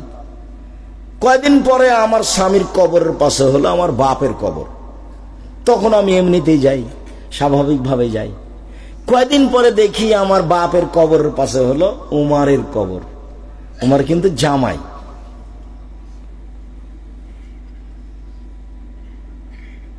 তো উমারের কবর, তো এখন আমি আর কবরের পাশে এমনিতে যাই না, আমি একবারে মাথায় কাপড় দিয়ে নিজেকে গুটিয়ে যাই। কেন? ওখানে একটা বেগানা পুরুষের কবর আছে, আমি কবরকে লজ্জা পাই। আপনাকে তো আমি আয়েশার মতো মনে করি, আপনি আয়েশা রাদিয়াল্লাহু তাআলা আনহার মতো দামি মানুষ, আমি এ কথাই বলছি। আয়েশা রাদিয়াল্লাহু তাআলা আনহা কি কে লজ্জা করতেন? কবরকে। আর আপনি ছোট ব্লাউজ পরে শাড়ি পরে এসেছেন, দেবর ভাসুর আপনার সব শরীর দেখে, আপনার শরীর নাকি ফ্রি, আপনার পেট দেখা যায়, দেবরে দেখে, ভাসুরে দেখে, দেশবাসী দেখে, হাত এ পর্যন্ত ফাঁকা আছে, হাত নাকি ফ্রি, আপনি নাকি মুসলিম নারী। আপনার একটু লজ্জা হয় না কেন? আপনার একটু শরম হয় না কেন? আপনার একটু হায়া হয় না কেন? আপনি মুসলিম, আপনার ধর্মের নাম ইসলাম। মুসলিম মানে মেনে নিয়েছি, মুসলিম মানে কি? মেনে নিয়েছি। আপনার ধর্মের নিয়ম নীতিকে আপনি মেনে নিয়েছেন, সেই জন্য আপনি মুসলিম। আপনি মানেন না কেন? আপনি একটা হিন্দু মেয়েকে দেখবেন, হিন্দু মেয়েটার বিবাহ হলে সিঁথিতে কি দিবে? সিঁদুর, মানে ওর দাম আছে। একটা হিন্দু মেয়ের বিবাহ হলে হাতে কি দিবে? শাখা, তার মানে ওর নীতির দাম আছে। ওর নীতি ভালো মন্দ তার বিবেচনার প্রয়োজন নাই, ওইটা তার নীতি, সেটা সে পালন করবে। ও তারটাও করে, আপনি আপনারটা করেন না। ও তো মানুষ দিয়ে বানানো, আর আপনারটা মুহাম্মদ সাল্লাল্লাহু আলাইহি সাল্লাম আল্লাহকে দিয়ে বানানো। তফাৎ আছে না? আপনারটা আপনি কেন মানেন না? মুহাম্মদ সাল্লাল্লাহু আলাইহি সাল্লাম নিজে কিছু বলেননি, জিবরাইল দিয়ে আল্লাহ বলেছেন, সেটাকে তিনি বলেছেন। আপনার নিয়ম মানতে আল্লাহর দেওয়া, আপনি উপেক্ষা করবেন কেন? হজবতের নার বিশ্বাহুয়াত, মন মতো চলে যে সে জাহান্নামে যাবে। হজবতের জান্নাত বিল মাকারহে, নিয়ম নীতি ত্যাগ তিতিক্ষা কষ্ট ক্লেশ করে মেনে চলে যে ধর্মকে, সে জান্নাতে যাবে। নিয়ম নীতি ত্যাগ তিতিক্ষা দিয়ে ঘেরা আছে জান্নাত। পাপের জগতে সবচেয়ে ভিন্ন ধরনের পাপ হলো সুদের পাপ। দেখেন, একটা ভাষা শোনাই। রাসূল সাল্লাল্লাহু আলাইহি সাল্লাম বলেন, মা ইয়াকুলু দিরহাম রিবা ইয়ালাম ও আসাদ্দু মিন সালাসাতি সি আসাদ্দু মিন সিত্তাতি সালাসিনা জিনিয়া। কেউ যদি জেনে শুনে 1 টাকা সুদ খায়, 36 বার জেনা করে যত পাপ হবে, 1 টাকা সুদ খেলে তার চেয়ে বেশি পাপ হবে। 36 বার জেনা করলে, 36 বার জেনা করে যা পাপ হবে, 1 টাকা সুদ খেলে তার চেয়ে 1000 গুণ বেশি পাপ হবে। এটা কি, কেমন হয়ে গেল ভাষা? এর চেয়ে কঠিন আছে। পাপের জগতে সবচেয়ে বড় পাপ হলো শিরক করা, ভাষা এরকম নয়। পাপের জগতে দ্বিতীয় বড় পাপ হলো বাপ মায়ের অবাধ্য চলা, ভাষা এরকম নেই। দেখেন আপনি, সরাসরি জাহান্নাম ঘোষণা আছে, বাপ মাকে মানে না যায়। 1 আকুন, বাপ মাকে মানে না যে সে জান্নাতে যাবে না। 2 জুয়া খেলে যে সে জান্নাতে যাবে না। 3 মান্নান খোটা দেয় যে সে জান্নাতে যাবে না। 4 মধুমিনুল খামর, নিয়মিত বিড়ি তামাক জর্দা সিগারেট গুল নেশাদার দ্রব্য খায় পান করে যে সে জান্নাতে যাবে না। সিরিয়ালে 1 নম্বরে বাপ মাকে মানে না যে সে জান্নাতে যাবে না, এটা চলে এসেছে। পাপের জগতে দ্বিতীয় মহাপাপ হলো পিতামাতার অবাধ্য চলা, কিন্তু ভাষা এমন নয়। পাপের জগতে তৃতীয় মহাপাপ হলো মিথ্যা সাক্ষী দেওয়া। পাবনা জেলে কতগুলো লোক 20-30 বছর থেকে জেলে আছে, নিজেই জানে না আমি কেন জেলে। ওই 1 নম্বর আসামি, যেদিন মারামারি হয় সেদিন ও কিন্তু রংপুরে ছিল। তো প্রতিপক্ষ ভেবেছে যে ওকে 1 নম্বর আসামি করলে এদেরকে দমানো যাবে, ওকে আগে জেলের ব্যবস্থা কর। তো সাক্ষী রেডি কর, কিভাবে? একজনকে 50,000 টাকা দিতে চা, জজের সামনে বলবে আমি 2 চোখে তাকে মারতে দেখেছি। ও কি বলছে? আমি তাকে 2 চোখে মারতে দেখেছি। জজও তো জানে না আসল ঘটনা, উকিলও জানে না আসল ঘটনা, যে সাজিয়েছে শুধু সেই জানে আসল ঘটনা। এর নাম হলো মিথ্যা সাক্ষী। মিথ্যা সাক্ষী পৃথিবীতে 3য় মহাপাপ, কিন্তু ভাষা এমন নয়। আরেকটা শোনেন, আল্লাহ রাসূল বলছেন আর রিবা সাবুনা জুসান আইসারহায়ন করে জরুল উম্মাহ। সুদের পাপের 70টি ভাগ আছে, ছোট থেকে বড়, বড় থেকে ছোট, ছোট থেকে বড়, বড় থেকে ছোট। সবচেয়ে যেটা ছোট ভাগ সেটা হলো মার সাথে জেনা করলে যেমন পাপ হয়। নেন এবার বের করেন, যত পাপ আছে কারো ভাষা এরকম নয়। কেউ যদি মদ খায় 40 দিন ইবাদত কবুল হবে না, এই কথা, এটাই কথা। কেউ যদি মদ খায় 40 দিন আল্লাহকে নিজের দিকে করা যাবে না, এটাই কথা। কেউ যদি মদ খায় সে পাপ করলো মূর্তি পূজার মতো। সরস্বতী, ভগবতী, কালী, দুর্গা, লাত, উজ্জা এদের ইবাদত করলে যেমন পাপ হয়, মদ খেলে তেমন পাপ হয়। পাপ বড়, কিন্তু ভাষা এমন নয়, অবাক ভাষা। সুদ কি জিনিস? আব্দুল্লাহর বক্তব্য শুনতে হবে, সুদ কি জিনিস, তাহলে বোঝা যাবে। আমি একদিন বসেছিলাম, বক্তব্য দিচ্ছিল, তখন কথাটা বলল। তার আগে আমি বুঝতে পারিনি যে সুদ এইটা। টাকাকে নিজ গতিতে চলতে দিলে মানুষ শান্তি পাবে, টাকাকে নিজ গতিতে চলতে না দিলে মানুষের উপরে বিপদ নেমে আসবে, মানুষ নিঃস্ব হয়ে যাবে, টাকা পয়সা হারিয়ে ফেলবে। মুদ্রাকে নিজ গতিতে চলতে দিতে হবে। নিজ গতি মানে মুদ্রার নিজস্ব গতি হলো বিনিময়ে ব্যবহার হবে। আমি একটা টিস্যু বক্স নিয়েছি, বিনিময়ে কি দিয়েছি? টাকা। আমি 1 কেজি বেগুন কিনেছি, বিনিময়ে কি দিয়েছি? টাকা। এটা হলো টাকার নিজস্ব গতি, এটা মুদ্রার নিজস্ব গতি। তো নিজস্ব গতির উপরে জুলুম করবে যে, তার মানে কি টাকা দিয়ে টাকা নিবে, তখন টাকার নিজস্ব গতিতে থাকতে পাবে না, ওর উপরে জুলুম করা হবে। টাকা দিয়ে টাকা নিলে টাকার উপরে কি করা হবে? জুলুম করা হবে, তার নাম সুদ। আবার ভালো করে বুঝেন, টাকার একটা নিজস্ব গতি আছে, সেটা কি? মনে থাকবে না মনে হয়, বিনিময়ে ব্যবহার হবে। এই ছেলে, টাকার নিজস্ব গতি কি বলো? বিনিময়ে ব্যবহার হবে। 1 কেজি বেগুন নিয়েছো, কি দিবা? টাকা। একটা কাপড় কিনেছো, কি দিবা? টাকা। এটা হলো টাকার নিজস্ব গতি। এবার তুমি টাকা দিয়ে টাকা নিলে, তখন টাকার নিজস্ব গতিতে থাকলো না, তখন জুলুম হয়ে গেল। মানুষ যদি টাকার উপরে জুলুম করে, তাহলে ফলাফলে আল্লাহ বলেছেন, আল্লাহ কি বলেছেন? তাহলে ওর টাকা কমে যাবে। আল্লাহ তাআলা বলেন ইয়ামহাকুল্লাহুর রিবা ওয়া ইউরবিস সাদাকাত। সুদ মানুষের টাকাকে কমিয়ে দেয়, দান মানুষের টাকাকে বেশি করে দেয়। আল্লাহ বলছেন সুদ মানুষের টাকাকে কমিয়ে দেয়, দান মানুষের টাকাকে বেশি করে দেয়। কমিয়ে দেয় কেন? ও যে জিনিসটার উপরে জুলুম করলো, এই জন্য আরো থাকতে পারছে না। আল্লাহ রাসূল বলছেন, রাসূল সাল্লাল্লাহু আলাইহি ওয়াসাল্লাম বলেন ইন্নার রিবা ওয়া ইন কাসরা। সুদ যদিও বাহ্যিকভাবে বেশি লাগে, মনে হচ্ছে বেশি হলো, হ্যাঁ বেশি তো হলো। 100 টাকা দিয়েছি, 6 মাস পরে 120 টাকা নিয়েছি, তো বেশি হলো তো। তখন আল্লাহ নবী বলছেন ইন্নার রিবা ওয়া ইন কাসরা।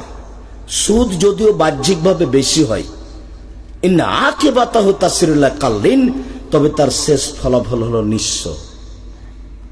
সুদের শেষ ফলাফল হলো নিঃস্ব। আল্লাহ বলছেন সুদ খেলে টাকা কমে যাবে, আর আল্লাহ নবী বলছেন সুদ খেলে মানুষ নিঃস্ব হবে। আব্দুর রাজ্জাক বিন ইউসুফ কোরআন আর হাদিসকে সামনে রেখে বলেছেন যে সুদ খাবে তাকে ভিক্ষা করে খেতে হবে একদিন। সে না করলে তার ছেলে করবে, তার ছেলে না করলে তার নাতি করবে। এই টাকা থাকবে না, এই টাকার বিনিময় হলো তাকে একদিন ভিক্ষা করে খেতে হবে। সুদের শেষ পরিণতি কি? ভিক্ষা। সুদের শেষ পরিণতি কি? ভিক্ষা। অল্প দিনে দেখতে পারেন ভিক্ষা। ওই যে কিস্তিতে আপনার স্ত্রী টাকা নিয়েছিল, কিস্তিতে শেষ পর্যন্ত বাড়ি খান বিক্রি করে দিয়ে পালিয়ে গেছে। বাড়ি ব্যাংক সরকার নিয়ে নিয়েছে, জমিয়ে নিয়ে নিয়েছে। কত আপনার বাড়ির পাশে প্রমাণ আছে। সুদ খেলে দেশের টাকা দুই একজন মানুষের কাছে চলে যাবে, বাকি মানুষ নিঃস্ব হয়ে যাবে। সুদ খেলে পৃথিবীর দুই একটা দেশে টাকা চলে যাবে, বাকি দেশ দেউলিয়া হয়ে যাবে। বাকি দেশ কি হবে? দেউলিয়া হয়ে যাবে। এটা সুদের ফলাফল। যার কারণে সুদের পাপের ভাষাগুলি এরকম, অবাক হতে হয়।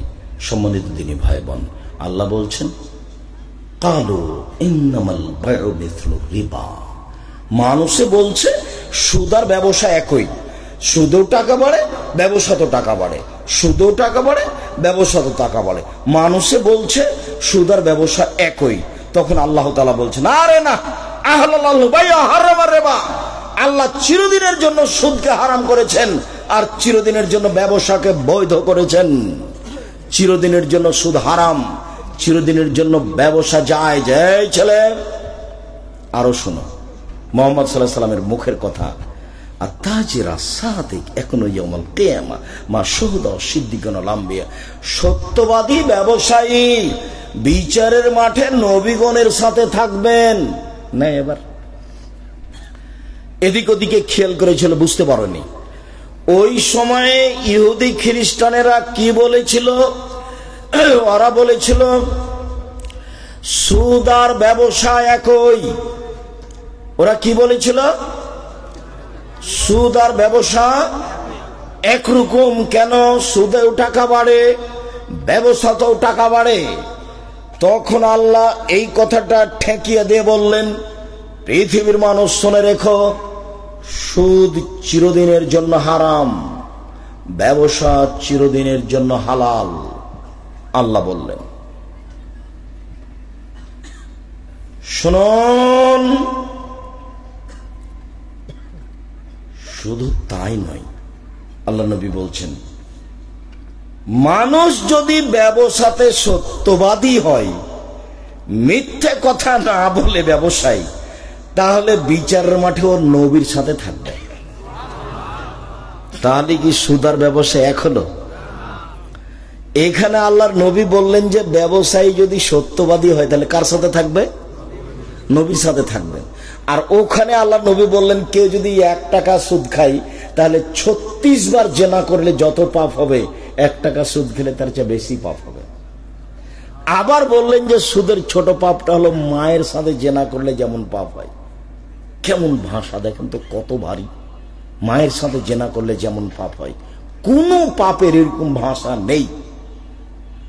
মানুষকে হত্যা করা মহাপাপ, ভাষা এমন নয়। এতিমের টাকা পয়সা খেয়ে নেওয়া মহাপাপ, ভাষা এমন নয়।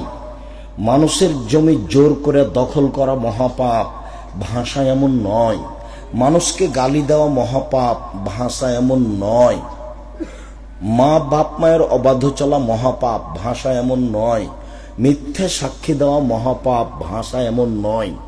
ভাষা সবচেয়ে ভারী, কঠিন কোন পাপের? সুদের পাপের।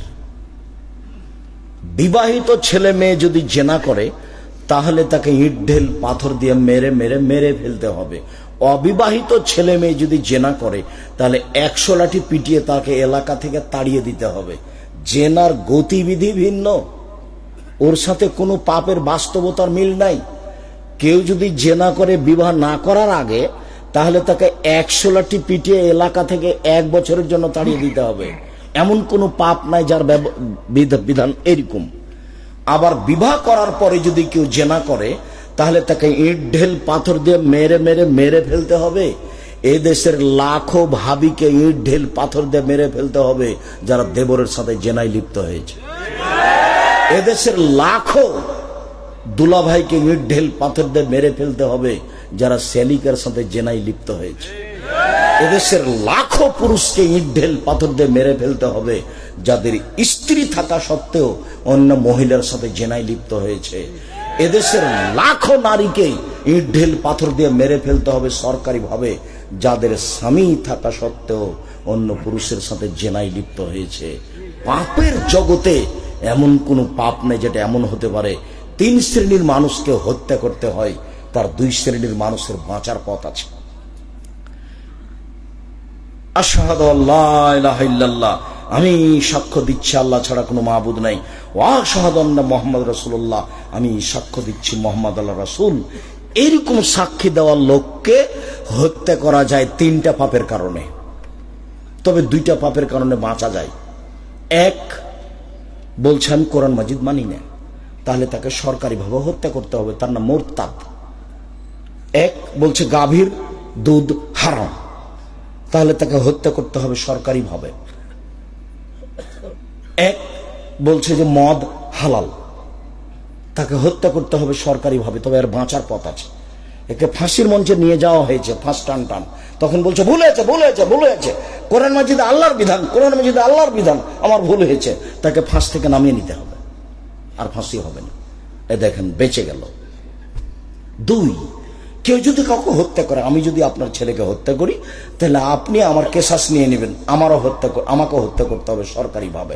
এখন আমাকে হত্যা করার জন্য ফাঁসির মঞ্চে নিয়ে যাওয়া হয়েছে, ফাঁস গলায় দেওয়া হয়েছে, কিন্তু আপনার বাপ মা বলছে যাক যাক যাক, আমরা মাফ করে দিলাম, আমরা কেসাস নিব না, আমরা মাফ করে দিলাম, আমরা কেসাস নিব না।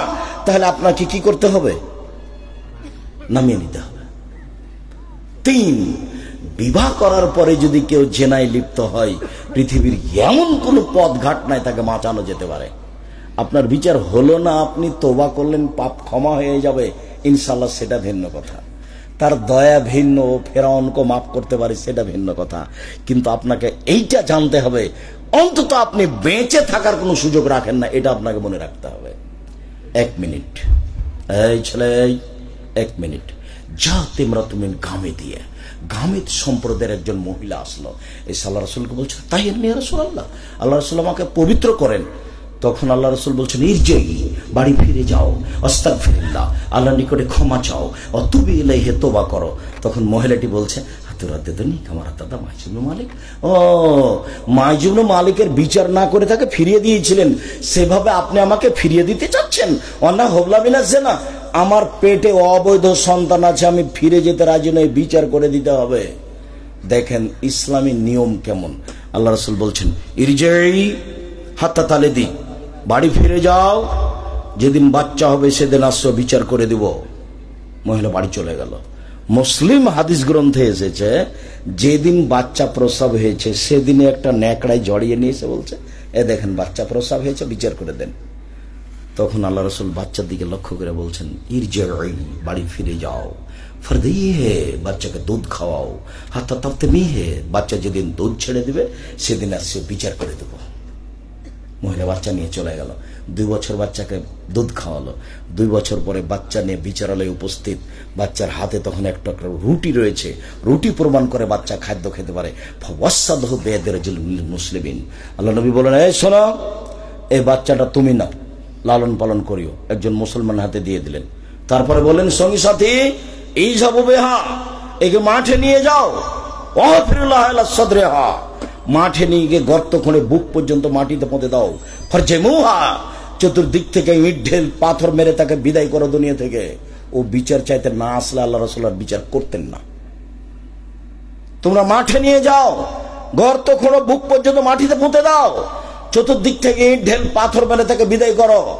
খালিদ বিন ওয়ালিদ বলছেন গর্ত খুঁড়লাম, বুক পর্যন্ত মাটিতে পুঁতে দিলাম, চতুর্দিক থেকে ইট ঢেল পাথর মারতে লাগলাম, আমি একটা পাথর তার মুখের উপর মারলাম।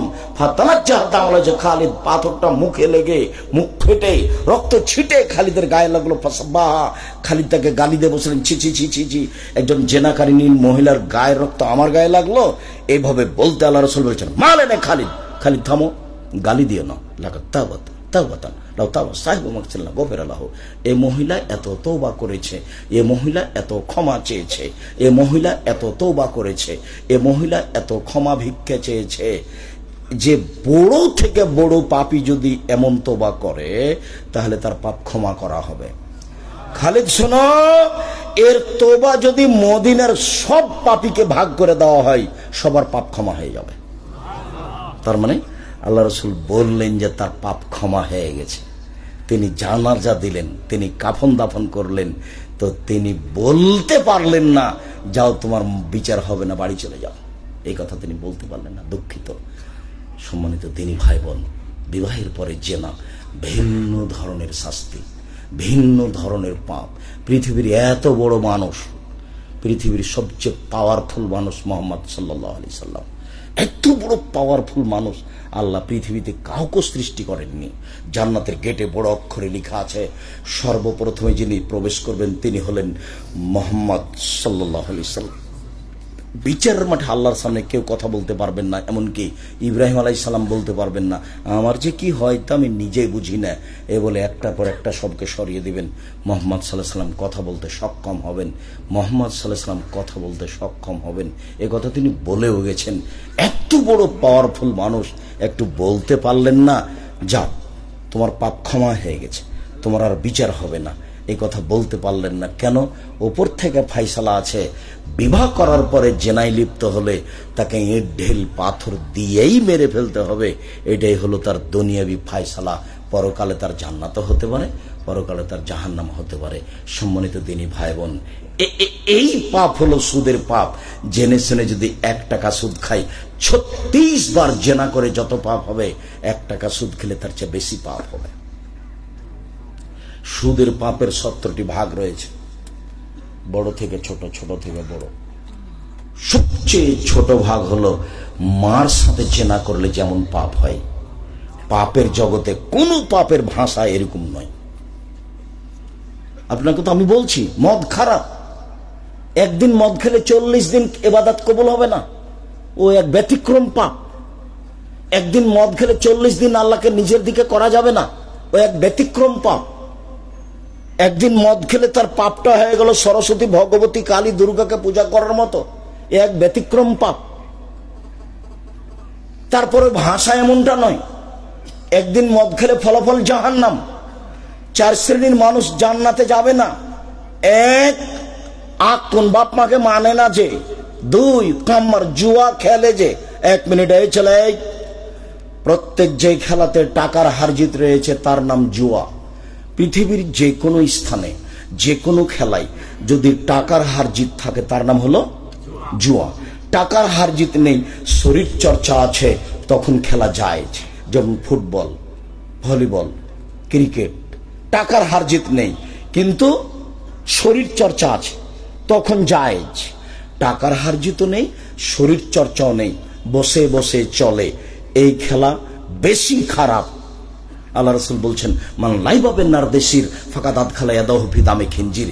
কেউ যদি চৌসার, ছক্কা, লুডু, দাবা, পাঞ্জা, ক্যারাম বোর্ড, তাস, গেমস, এরকম খেলা পৃথিবীতে আরো যত জন্ম নিয়েছে, আরো যত জন্ম নিবে, বসে বসে চলে, শরীর চর্চা হয় না, বসে বসে চলে, অন্য কাজ হয় না, এই খেলাতে যদি কেউ অংশগ্রহণ করে, সে তার হাতকে শরীর শুকুরের রক্তের মধ্যে ডুবিয়ে দিল। কার মধ্যে ডুবালো? শুকুরের, শরীর রক্তের মধ্যে ডুবিয়ে দিল। তার মানে বসে বসে চলে, কোনো কাজ হয় না, তাসবিহ তাহলিল হয় না, শরীর চর্চা হয় না, সামাজিক কাজ হয় না। ইসলাম কোনো মানুষকে বসে খেতে দিবে না। এই ছেলে বসে আছো কেন? তাস খেলাচ্ছ কেন? এই ছেলে বসে লুডু খেলাচ্ছ কেন? এটা কোন ঢং? এই ছেলে তোমাকে বলছি, তোমার ওই তাস খেলার ক্যারাম বোর্ডটা ভেঙে ঘুমাবা। বক্তব্যের সঙ্গে মুনাফিকি করিও না, মুনাফিকি করে কোনো লাভ নাই। তুমি যদি ভেঙে ঘুমাও তাহলে তুমি আসলেই বক্তব্য শুনেছ, তুমি একজন মুসলিম। মুসলিম মানে মেনে নেওয়া, ইসলাম মানে ওর ধর্ম, ওর ধর্মের নাম ইসলাম। আর মুসলিম মানে মেনে নিয়েছি। চৌসার, ছক্কা, লুডু, দাবা, পাঞ্জা, ক্যারাম বোর্ড, তাস, গেমস যেগুলো বসে বসে চলে, এগুলো শরীয়ত খুব শক্তভাবে দেখেছে। মধ্যখানে একটা কথা বারবার আঘাত করছে, আপনার স্ত্রীকে বলে এসেছি অনেক কিছু, তারপর আমি কষ্ট পাচ্ছি একটু না বললে। আপনার স্ত্রী আপনার বাচ্চার হাতে গেমস খেলতে দিয়েছে, বাচ্চাকে একটা মোবাইল, আর আপনার স্ত্রী স্টার জালসা নিয়ে বসে আছে। এ হস্তিনী বউ, আমি আপনাকে কষ্ট দিতে চাই না বারবার বলে, আমি আপনার বউ ভালো হোক এটাই আমি চাচ্ছি, আপনার বউ ভালো হোক এটাই আমি চাচ্ছি। যদি সত্যিই সংসারকে সুন্দর করতে চান, সরকারের দোষ দিয়ে কোনো লাভ নেই। আপনি তো আপনার পরিবারের মালিক, আপনি আপনার পরিবারকে কন্ট্রোল করবেন। আল্লাহ বলছেন কু আনফুসাকুম ওয়া আহলিকুম নারা, তুমি নিজেকে জাহান্নাম থেকে বাঁচাও, তোমার পরিবারকে বাঁচাও। আপনাকে তো জনগণের দায়িত্ব দেওয়া হয়নি। মৌলানা সাহেব দিয়ে জাহান্নাম উদ্বোধন হবে, মৌলানা সাহেবকে দিয়ে কি হবে? জাহান্নাম উদ্বোধন হবে। বিপদে মৌলানা সাহেব আছে, বিপদে কে আছে? মৌলানা সাহেব আছে। তো মৌলানা সাহেবের হলো মোহাম্মদ সাল্লাল্লাহু আলাইহি ওয়াসাল্লামের কথা জাতির কাছে পৌঁছাতে হবে। কেসা কাহিনী বলতে পাবে না, কে কি করলো এটা বলতে পাবে না।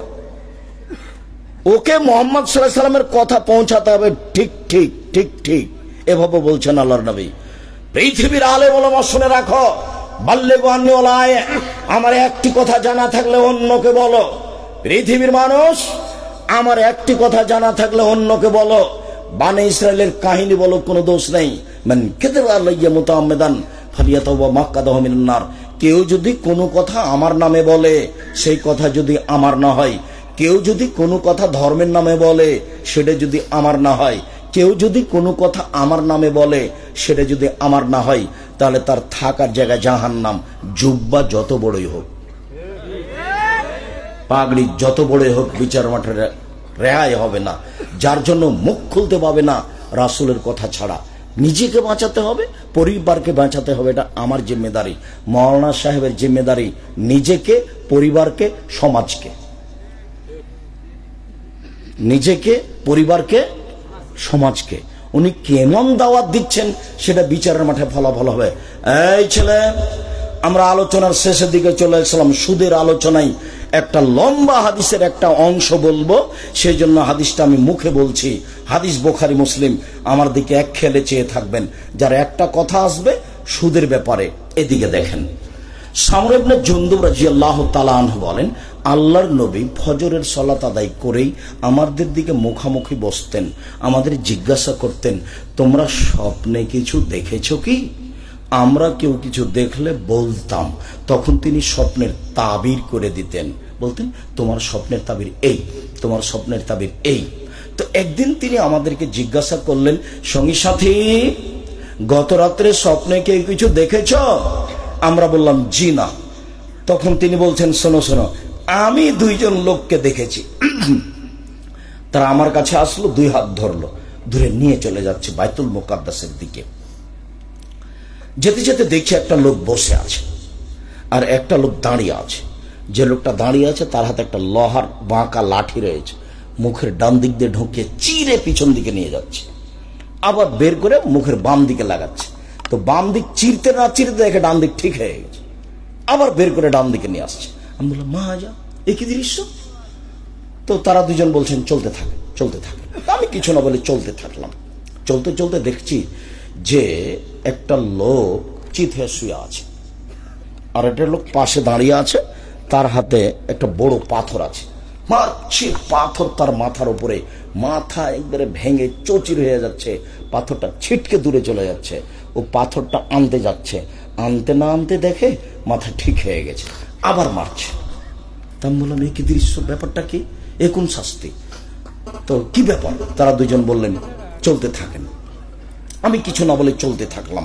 আস্তে আস্তে দেখি একটা গর্তের মতো, চুলহার মতো একটা গর্ত, উপরের দিক সংকীর্ণ, নিচের দিক প্রশস্ত। দেখি তার ভিতরে আগুন জ্বলছে, দাদা দাদা দাদা, আগুন উপরে চলে যাচ্ছে, আবার নিচে যাচ্ছে। দেখি তার ভিতরে পুরুষ এবং নারী উলঙ্গ অবস্থায় জমা ধরে আছে, উলঙ্গ অবস্থায় দুজন করে জমা ধরে আছে। দাদা দাদা দাদা, উপরে চলে যাচ্ছে, আবার নিচে আসছে, আবার উপরে যাচ্ছে, আবার নিচে আসছে। আমি বললাম, এ কি? তারা দুজন বলেন, চলতে থাকে। আমি কিছু না বলে চলতে থাকলাম। আস্তে আস্তে দেখি একটা নদী, নদীতে পানি নেই, শুধু রক্ত রক্ত, পানি নেই।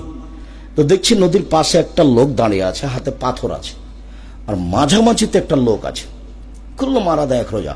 যতবার উঠার চেষ্টা করছে, পাশ থেকে পাথর মেরে তার মুখটাকে ভেঙে দিচ্ছে পাশের লোকটা। যতবার চেষ্টা করছে উঠার, ততবার পাথর দিয়ে তাকে রক্তের মাঝামাঝিতে করে দিচ্ছে আর মুখটা ভেঙে দিচ্ছে। আমি বললাম, এ কি? তারা দুজন বললেন, চলেন, চলতে থাকেন। তো আমি কিছু না বলে চলতে থাকলাম। দেখে একটা বাগান, সবুজ বাগান, অনেক বড়। দেখি গাছ, একটা অনেক বড় গাছ বাগানের ভেতরে। গাছের পাশে একটা বৃদ্ধ মানুষ বসে আছে, বৃদ্ধ মানুষ।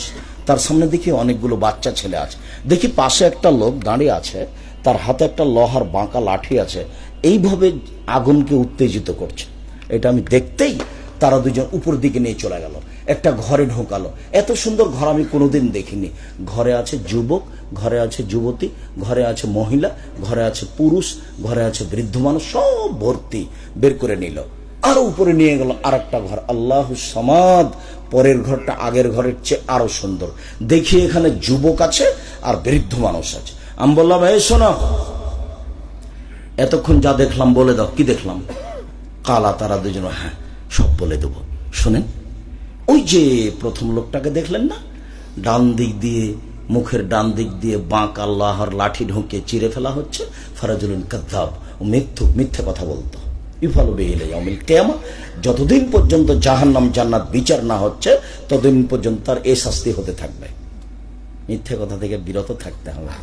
আল্লাহ নবী বলছেন, পৃথিবীর মানুষ শুনে রেখো, কেউ যদি মজাক করে হলেও মিথ্যে না বলে, আমি মুহাম্মদ সাল্লাল্লাহু আলাইহি ওয়াসাল্লাম তাকে একটা জান্নাতে ঘর নিয়ে দিব। মজাক করে হলে মিথ্যে না বলে, যে মিথ্যে বলবে তার শাস্তি এই। তারপরে যে আপনি দেখলেন পাথর দিয়ে একজন মানুষের মাথা ভেঙে দেওয়া হচ্ছে, উনি হচ্ছেন মাওলানা মানুষ, ইলম অনুযায়ী আমল করেননি, রাতে কোরআন তেলাওয়াত করেননি। মাওলানা সাহেব বড় বিপদে, এই কারণে তার মাথাকে ভেঙে দেওয়া হচ্ছে। তারপরে যে আপনি দেখলেন চুলার মতো একটা গর্ত, ধাঁধা ধাঁধা ধাঁধা করে আগুন জ্বলছে, উপরে যাচ্ছে নিচে নেমে আসছে। এই পুরুষ এবং নারী উলঙ্গ হয়ে জমা ধরে আছে, দাদা করে উপরে উঠে যাচ্ছে, আবার নিচে নামে আসছে। এ হলো ব্যভিচারণী, জেনায় লিপ্ত থাকত। বোঝা গেল না কথা? মনে হয় আমি এখানে আর একটা বাক্য ব্যবহার করি। আল্লাহ নবী আর একদিন বলছেন, আমি ঘুমিয়ে আছি, দুইজন লোক আসলো, এসে আমার 2 হাত ধরে নিয়ে চলে গেল। হঠাৎ দেখি মানুষ অনেক ফুলে ফেঁপে খুব উঁচু উঁচু হয়ে আছে, দুর্গন্ধে টিকা যায় না। মনে হচ্ছে ওরা গণশৌচাগার, মনে হচ্ছে ওরা গ্রামের টয়লেট, মনে হচ্ছে ওরা গণশৌচাগার, মনে হচ্ছে ওরা গ্রামের টয়লেট। আমি বললাম, জিব্রাইল এরা কে? তখন জিব্রাইল বলছে, অহমুজ্জনাতা জাওয়ানি, এরা হলো ব্যভিচার নেই। এই ছেলে মনে থাকবে, জমা ধরে আগুনে জ্বলছে, এরা কারা? ব্যভিচার নেই। আর একটা বর্ণনায় আল্লাহ নবী বলছেন যে খুব স্বাস্থ্য মোটা মোটা হয়ে আছে, দুর্গন্ধে টিকা যায় না, এরা কারা? ব্যভিচার নেই। এইখানে আল্লাহ নবী একটা কথা বলেছেন যে যারা ব্যভিচার মহিলা, ওদের লজ্জা স্থানের গন্ধে জাহান্নামীরা জাহান্নামে টিকতে পারবে না। যদিও ওই সূত্রের একটা দুর্বলতা পেশ করা আছে, কিন্তু তিনি এই কথা বলেছেন। তারপরে যে আপনি দেখলেন না, একটা লোক রক্তের নদীতে পড়ে আছে, নদীতে পানি নাই, যতবার উঠার চেষ্টা করছে ততবার তার মুখের উপরে পাথর দিয়ে তার মুখটা ভেঙে দেওয়া হচ্ছে। আকেলুর রেবা, ও হলো সুদখোর। এটা হলো আমাদের আলোচনার সাথে সম্পৃক্ত কথা, হাদিস বুখারী। যার মুখকে, যে লোকটা রক্তের নদীতে পড়ে আছে, পাথর দিয়ে মুখ ভেঙে দেওয়া হচ্ছে, কে? সুদখোর। বিচারের দিন পর্যন্ত এভাবে শাস্তি হতে থাকবে। এই ছেলে, 1 টাকা সুদ খেলে 36 বার জেনা করে যত পাপ হবে, 1 টাকা সুদ খেয়ে তার চেয়ে বেশি পাপ হবে। 2, সুদের পাপের 17টি ভাগ রয়েছে, ছোট ভাগ হলো মার সাথে জেনা করলে যেমন পাপ হয়। 3, কে যদি সুদ খায় তাহলে তাকে রক্তের নদীতে ফেলে দিয়ে এইভাবে শাস্তি দেওয়া হবে। মনে রাখতে হবে, 24 ঘন্টার মধ্যে সুদের লেনদেন বন্ধ করতে হবে, কিস্তি বন্ধ করতে হবে, লোন নিয়ে বাড়ি গাড়ি করতে হবে না, বউকে খুশি করতে হবে না, ছেলে মেয়েকে খুশি করতে হবে না। আল্লাহ নবী দিন রাত বলতেন, আউযু বিকা মিনাল মাসামি ওয়াল মাগরাম, আমি তোমার কাছে বাঁচতে চাই বড় পাপ হতে, তোমার কাছে বাঁচতে চাই ঋণ কর্জ হতে, তোমার কাছে বাঁচতে চাই বড় পাপ হতে, তোমার কাছে বাঁচতে চাই ঋণ কর্জ হতে। ঋণ কর্জ ভিন্ন জিনিস। জানাজা রেডি, আল্লাহ রাসূল শুরু করবেন।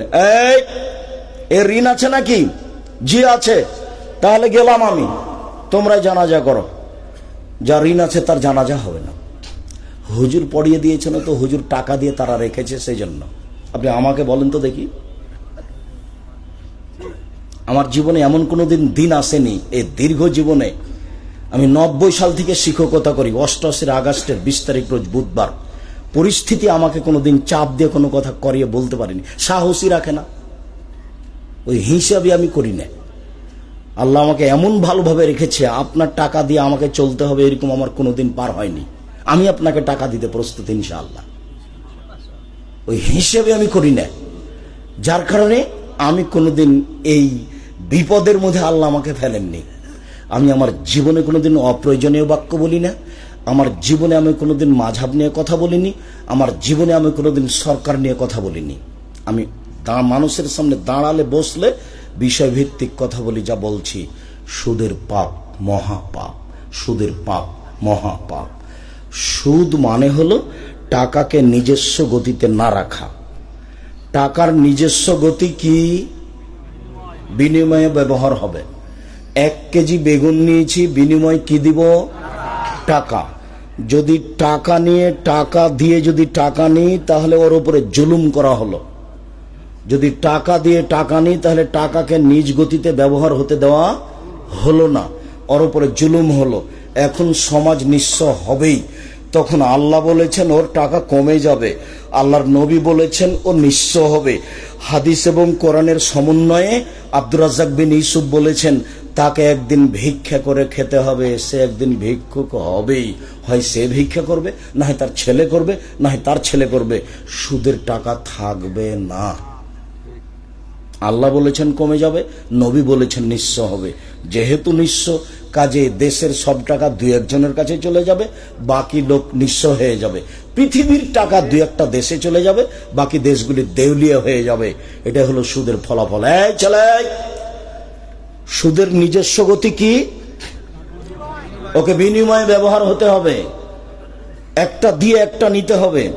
যদি টাকা দিয়ে টাকা নেওয়া হয় তাহলে টাকার উপরে কি করা হবে? জুলুম করা হবে। তখন মানুষের টাকা কমে যাবে, আল্লাহ বলেন। তখন মানুষ নিঃস্ব হবে, আল্লাহর নবী বলেন। সমন্বয়ে বলা হয়েছে যে একদিন তাকে ভিক্ষা করে খেতে হবে, হয় সে করবে, না হয় তার ছেলে করবে, না হলে তার নাতি করবে। এই টাকা থাকবে না। সুদ মহাপাপ। সুদের যে ভাষা ব্যবহার করা হয়েছে অন্য কোনো পাপের সে ভাষা ব্যবহার করা হয়নি। মর্মে 24 ঘন্টার মধ্যে আপনার স্ত্রীকে কিস্তি বন্ধ করার জন্য অনুরোধ জানাচ্ছি, আপনাকে অনুরোধ জানাচ্ছি। শেষে বলেছি আপনি আপনার বাপের জমিদারি দিয়ে খান, সমস্যা নেই। বাপের জমি আছে শত শত বিঘা, পাপ নাই। আপনি দেন, লিজ দেন। লিজ বুঝেন? ভাড়া দেওয়া। কট রাখা না যায়, কট রাখা যাবে না, বন্ধক রাখা যাবে না। 20,000 টাকা দিয়ে নিয়ে একটা লোকের কাছে জমি রেখেছেন, 3 বছর পরে টাকাও ফেরত নেবেন, জমিও নেবেন, এটা চলবে না। লিজ জায়েজ, ভাড়া জায়েজ। এই জমি আপনি 20,000 টাকায় 1 বছরের জন্য খেতে দিলেন, বছরও শেষ, টাকাও শেষ, এর নাম ভাড়া। বাপের জমিদারি আছে, জমি ভাড়া দিয়ে খান। বড় শিক্ষা অর্জন করেছেন, চাকরি করে খান। এগুলো যদি পথ না থাকে দিন মজুরি করে খান। শ্বশুরের বিয়ের কাছে টাকা নেবে না, এই ছেলে শ্বশুরের কাছে যৌতুক নেবা না। ভিক্ষা করে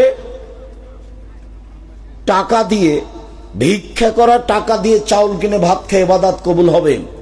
ভিক্ষা করা টাকা দিয়ে চাউল কিনে ভাত খেয়ে ইবাদত কবুল হবে। শ্বশুরের কাছে টাকা নিয়ে, যৌতুক নিয়ে, সেই টাকা দিয়ে চাউল কিনে ভাত খেয়ে ইবাদত কবুল হবে না। দেখি কোন মায়ের বেটা উল্টে ধরতে পারে। এই যে বললাম 26 বছর থেকে কলমে ফতোয়া লিখি, 6 বছর থেকে ফতোয়া বোর্ড নিজে পরিচালনা করি। 24 ঘন্টার ভিতরে শ্বশুরের কাছে যা কিছু নিয়েছে, খাটখাটলা, ফার্নিচার, টাকা পয়সা সব ফেরত দিতে হবে আগামীকাল সন্ধ্যা হতে হতে। তুমি বলছো যে আমার শ্বশুর আমাকে খুশি মোটরসাইকেল দিয়েছে, তুমি এই কথা মিথ্যা বলছো, তোমার শ্বশুর এই কথা মিথ্যা বলেছে। এই ছেলে, তোমার শ্বশুর মোটরসাইকেলটা ভিক্ষুকে দিতে পারে না? ভিক্ষুক তোমার শ্বশুরের সামনে যদি এখনই আসে, এসে ভিক্ষা চাই, তোমার শ্বশুর বলবে মাফ করো, মাফ করো, মাফ করো। খুশি তোমাকে মোটরসাইকেল দিয়েছে, শরম পাও না? একটু লজ্জা হয় না? বছর শেষে তুমি বলবা আব্বা আমি গরিব মানুষ, দিন মজুরি করে খাই, আপনি আমার শ্বশুর সম্মানী মানুষ, মেয়ে লালন পালন করে আমার হাতে দিয়েছেন, আমি কি উপকার করতে পারি? এই যে একটা লুঙ্গি দিলাম। বছর শেষে শ্বশুরকে উপহার দিও, এটা তোমার মানবতা। কেন তুমি বললে টাকা কর্জ নিলে অন্যের কাছে নিও? শ্বশুরের কাছে টাকা নিয়েছো কেন? বাপ বেটা ভিক্ষা করে খাবা। ভিক্ষা করে খাবা কেন? দিন মজুরি করে খাবা। আব্দুর রাজ্জাক সাহেব যেটা একবারে নিচে নামিয়ে দিয়েছে সেটা মূলত কষ্ট দেওয়ার জন্য, সেটা মূলত মনে রাখার জন্য। ভিক্ষা করে খাবো কেন আব্দুর রাজ্জাক সাহেব? কাজ করে খাবো। আমিও বলছি কাজ করে খান, অত হিসাব কিতাব লাগবে না। সন্ধ্যা হলে 500 টাকা পাবো, চাউল কিনবো, 2 জন মিলে ছেলে মেয়ে নিয়ে খাবো, বাস শেষ। কাজ করে খান। যৌতুক হারাম। পুরুষ পিতে টাকা নিয়েছেন কেন? এই ছেলে, তোমার বাপের মুখের দিকে দেখো, দেখো তোমার বাপের মুখ কালো হয়ে আছে। বাপটা ভিক্ষা করে খাও। যদি তোমাকে গ্রামে ভিক্ষা না দেয়, পাবনা ট্রেন স্টেশনে যাও, পাবনা বিমানবন্দরে যেতে যাও, তোমার ওই বাস টার্মিনালে যাও, ভিক্ষা করে খাও। মানুষের কাছে টাকা নিবে কেন? শ্বশুরের কাছে টাকা নিবে কেন? যৌতুক নেবে কেন? যৌতুক চিরদিনের জন্য হারাম। টাকা দিয়ে বিবাহ করতে হবে। আমি আব্দুর রাজ্জাক বিন ইউসুফ, আমার কাছে টুটা ফাটা যা বিদ্যা আছে, এমন কোনদিন হাদিস পেশ করতে পারিনি যে হাদিস দিয়ে বোঝা যায় যে মেয়ের বাপের 10টা টাকা খরচ হবে, এরকম বোঝা যায় না। সব টাকা খরচ হবে ছেলের বাপের। অলিমা ছেলের বাপের, কাপড় চোপড় ছেলের বাপের, মোহর ছেলের বাপের, সব ছেলের বাপের সবকিছু। পাল্টা টাকা দিয়ে আসতে হবে মেয়ের বাপকে, মেয়েকে, তার নাম মোহর। ওখান থেকে কিছু পাওয়ার সুযোগ নাই। সব সামাজিক নীতি একবারই উল্টা। পাবনা জেলার বিবাহের এমন কোন নিয়ম নীতি নাই যেটা জায়েজ, সবটাই না জায়েজ। তার মধ্যে সারা দেশ জুড়ে যেটা না জায়েজ সেটা হলো কাজী সাহেবের খাতাতে সাক্ষীর জায়গাতে আছে 4 জন। এই ছেলে, 4 জন সাক্ষী লাগে কি প্রমাণ করতে? জেনা প্রমাণ করতে। ওই খাতা চলবে না। পক্ষে কোনো সাক্ষী লাগে না। বিবাহটা বৈধ হওয়ার জন্য 2 জন সাক্ষী, বাস, কোনো পক্ষ নেই। বিবাহটা বৈধ হওয়ার জন্য বাপ, বাস, উকিল বাপ চলবে না। উকিল বাপ চিরদিনের জন্য হারাম। এটা তো পাপ না, একটু সহজ আছে। বিবাহের দিন ওর জ্যাঠকে উকিল করেছে, ওর বড় ভাই লোকটার, ঠিক আছে, দাদা উকিল 5 মিনিটের জন্য। কিন্তু চট্টগ্রামে যারা উকিল বাপ হয়েছে সেদিন থেকে সেই হলো বাপ। ওই মেয়ের বাড়ি যাবে, সেদিন থেকে মেয়ে আবার বাপের বাড়ি আসবে। এবারে অবাক ধর্ম। আর যদি এটা রংপুর, দিনাজপুর, লালমিরহাট, নীলফামারী, কুড়িগ্রাম, পঞ্চগড়, ঠাকুরগাঁও হয় তাহলে আরো অবাক লাগে দেখতে। মানে বিবাহের বৈঠকে ছেলেটা এভাবে বসে থাকবে, মুখে রুমাল দিয়ে কথা বলতে পারবে না। তা আমার শ্বশুর বাড়ি রংপুর গাইবান্ধা। আমি যখন বিবাহের বৈঠকে কথা বলেছি তখন আমার মামা শ্বশুর লাফ দিয়ে উঠেছে, বলছে বিবাহ তুলে দাও, বিবাহ উঠিয়ে দাও। আরে ছেলে কেন কথা বললে? বিবাহ রাখা যাবে না। আমার শাশুড়ি সবকিছু জানে, আমার শ্বশুর সব চুপচাপ থাকবে। আমার মামা শ্বশুর একবারে উঠে ব্যাগ বচ্চা নিয়ে বাড়ি চলে গেল। মোহর দিব আমি, কথা বলবেন আপনি, আবার কোন কথা? আবার 1 মিনিট, চ্যাংড়া, ছুল্লু, ইমাম সাহেব সবাই মিলে মেয়েটার কাছে গেছে ঘরে বিবাহ পড়াতে। মেয়ের কাছে বিবাহ পড়াতে হবে না। ওখানে বলছে অমুক নেবাসে অমুক এত নগদ এত বাকিতে তোমাকে বিবাহ করতে এসেছে, তুমি তাকে স্বামী সত্ত্বে কবুল করো। ও তখন বলে কবুল করলাম। 3 বার হলো। এইবার এতগুলো লোক, যেখানে বর বসে আছে, আরো 5 জন বসে আছে, এখানে এসে দাঁড়ালছে। তখন বসে থাকা লোকগুলো বলছে আপনারা কে? তখন এরা বলছে আমরা এ বিবাহের উকিল। তারপর বলছে মেয়ে কবুল করেছে? জি করেছে। আপনারা শুনেছেন? জি শুনেছি। তাহলে আপনারা বসেন। তখন লোকগুলি বসে। মনে হচ্ছে হিন্দুদের বিবাহ লেগেছে, কলার গাছের চতুর্দিকে ঘুরবে, ধর্ম পাগল হয়ে গেছে। ধর্ম রাজশাহী চাঁপানেওয়াজের হাওয়াই লাড্ডু, दोनों हाथ में लड्डू है जो चाहे इसको खा ले, जो चाहे इसको छोड़ दे। বাউল হিসাব। বিবাহ একজনের কথা দিয়ে চলে, যার নাম মোহাম্মদ সাল্লাল্লাহু আলাইহি সাল্লাম। আগে খুতবা হবে, মেয়ের বাপের সামনে খুতবা হবে। খুতবা শেষে মেয়ের বাপ নিজে বলবে, মেয়ের এখানে যাওয়ার, মেয়ের কাছে যাওয়ার কোনো সুযোগ নাই। প্রয়োজনে মেয়ের বাপ গিয়ে বলবে আম্মু বিবাহ পড়াতে যাব। চুপ থাকে, আসেন, যান, আসেন। কেঁদে উঠে বিবাহ পড়াতে হবে না। ছেলে যত বড় চাকরিজীবী হোক, চুপ থাকে, আসেন, বিবাহ পড়াতে যান, যান, ঠিক আছে আব্বু যান। এখন আপনি বলবেন আমার মেয়ে খালেদা এত টাকা নগদ, এত টাকা বাকিতে তোমার সাথে বিবাহ বন্ধনে আবদ্ধ হতে রাজি, তুমি তাকে স্ত্রী হিসেবে কবুল করো। ও তখন বলবে কবুল করলাম। 2 জন সাক্ষী শুনবে, এর নাম বিবাহ। গুরুত্বপূর্ণ কথা 3 বার বলতে হয়। আবার বলবে, আমার মেয়ে খালেদা এত টাকা নগদ, এত টাকা বাকিতে তোমার সাথে বিবাহ বন্ধনে আবদ্ধ হতে রাজি, তুমি তাকে সেই স্ত্রী হিসেবে কবুল করো। ও বলবে কবুল করলাম, 2 জন সাক্ষী শুনবে, এর নাম বিবাহ। এখানে কোনো অলিমা হবে না, বউ নিয়ে যেতে হবে, বাসর ঘর সাজাতে হবে, ওর মা সাজাবে, ওর খালা সাজাবে, ওর ফুফু সাজাবে, ওর বোন সাজাবে, চাচাতো বোন নয়, ভাবিরে নয়। বাসর ঘর সাজাতে হবে, এই কথাই ঠিক। খাওয়ানোর ব্যবস্থা করতে হবে, এই কথাই ঠিক। সুন্দর করে ঘর সাজাতে হবে, এই কথাই ঠিক। বউটাকে সুন্দর করে সাজাতে হবে, এই কথাই ঠিক। আয়েশা রাদিয়াল্লাহু আনহা বলছেন, আমাকে খুব সুন্দরী করে সাজানো হলো, আমি বুঝতে পারছিলাম না ব্যাপারটা কি, আমাকে এভাবে সাজানো হচ্ছে কেন। আমার মা আমাকে ডাকলো, আয়েশা, আমি দৌড়িয়ে আসলাম।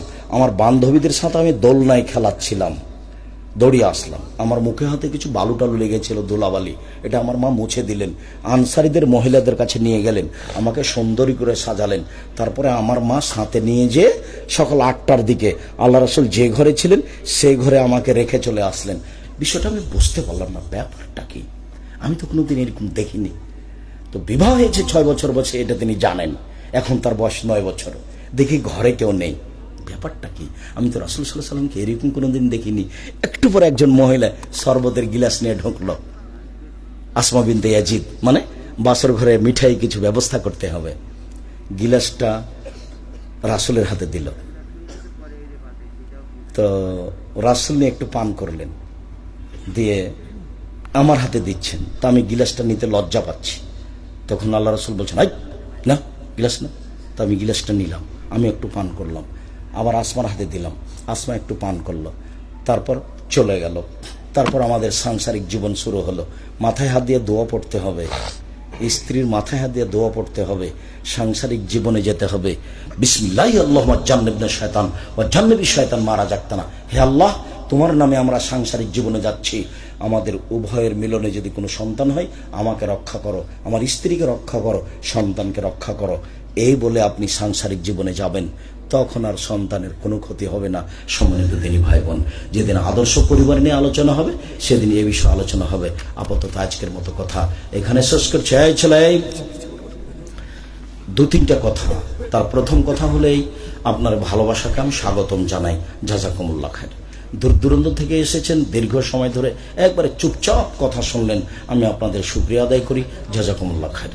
তারপরে হলে এই যে এদেশের সর্বোচ্চ প্রতিষ্ঠান জামিয়া সালাফিয়া, 5000 ছেলে মেয়ে আছে, 410 জন ইয়াতীম আছে। চলে জামিয়া সালাফের জন্য আন্তরিকভাবে দোয়া করতে হবে। দেশ বিদেশের 300 জন শিক্ষক আছেন, শিক্ষিকা আছেন, ইন্ডিয়ান শিক্ষক আছেন, মদিনা বিশ্ববিদ্যালয় থেকে এসেছেন সেসব শিক্ষক আছেন। তার নাম জামিয়া সালাফিয়া, যেটা রূপগঞ্জ নাজিমগঞ্জে একটা মসজিদ তৈরি হচ্ছে 6 বিঘা জমির উপরে, যার একতলায় 10,000 মানুষ সালাত আদায় করতে পারে। এই প্রতিষ্ঠানের সম্মেলন হচ্ছে সামনে মার্চের 7-8 সেদিন উপস্থিত থাকবেন। আর আমি বলেছি আমি দিন প্রচার করতে চাই মুখে, মিডিয়ায়, কলমে। কলম আমার সাথে আছে, আজকের কথাগুলি পাবেন উপদেশ বইয়ে এবং অন্যান্য বইয়ে। কে বড় লাভবান, কে বড় ক্ষতিগ্রস্ত, আদর্শ না দেয় আদর্শ পরিবার। ওই আব্দুল্লাহর যে দেশ জুড়ে মক্তব চালু করব, এটা যে তার জীবন বাজি রেখে চেষ্টা, এর জন্য দোয়া করবেন। দেশ জুড়ে মক্তব চালু করবে শিক্ষা কার্যক্রম নিয়ে আর দাওয়াতি কার্যক্রম নিয়ে। তার একটা আদর্শ শিক্ষা বই আছে, সিলেবাস তৈরি করা আছে, সেগুলো নিয়ে যাবেন। আব্দুল্লাহর মিন্নাতুল বারি বই আছে, ব্যতিক্রম বুখারীর ব্যাখ্যা। আর জামিয়া সালাফের মুখপাত্র পত্রিকা মাসিক আল ইতেসাম পত্রিকা, সবাই পত্রিকাগুলি নিয়ে যাবেন। সম্মানিত দিনী ভাই বোন, পশ্চিমবঙ্গের বিভিন্ন প্রান্তের মানুষ আপনাকে সালাম দিয়েছে। ওয়ালাইকুম সালাম ওয়া রাহমাতুল্লাহি ওয়া বারাকাতুহু। শুকরিয়া। খুব আপনাকে দেখা তামান নেই, একটু যদি বলেন। পশ্চিমবাংলার লোক, বাংলার লোকেরা আমাকে দেখার জন্য খুব আগ্রহী। আমি বাস্তব এখনো যেতে পারছি এরকম আমার মনে হচ্ছে না। পৃথিবীর বিভিন্ন দেশেই যাচ্ছি, কিন্তু ভারতে যেতে পারছি না। কবে যাব সেটা এখন বলতে পারছি না। আমার দিনী ভাই বোন, সবাই বই স্টেজ থেকে নিয়ে, কোথায় বইগুলি আছে? সবাই হাতের ডানে আছে, দুয়ার বই আছে, সলাতের বই আছে, নামাজের পাশে। ও পৌরসভার মেয়র সাহেব আছেন, আচ্ছা আচ্ছা, কথা বলেন ভাইজান। যদি শুক্রিয়া, সবাই বই পুস্তকগুলো নিয়ে যাবেন। মেয়ের সাহেব একটু কথা বলবেন। সুবহানাকাল্লাহুম্মা বিহামদিকা আশহাদু আল্লা ইলাহা ইল্লা আনতা আস্তাগফিরুকা ওয়া আতুবু ইলাইক। আসসালামু আলাইকুম ওয়া রাহমাতুল্লাহ। সবাই বইগুলি নিয়ে যাবেন। না টাকা থাকলে একটা পত্রিকা হাতে নিয়ে যাবেন 30 টাকা দিয়ে। আসসালামু আলাইকুম।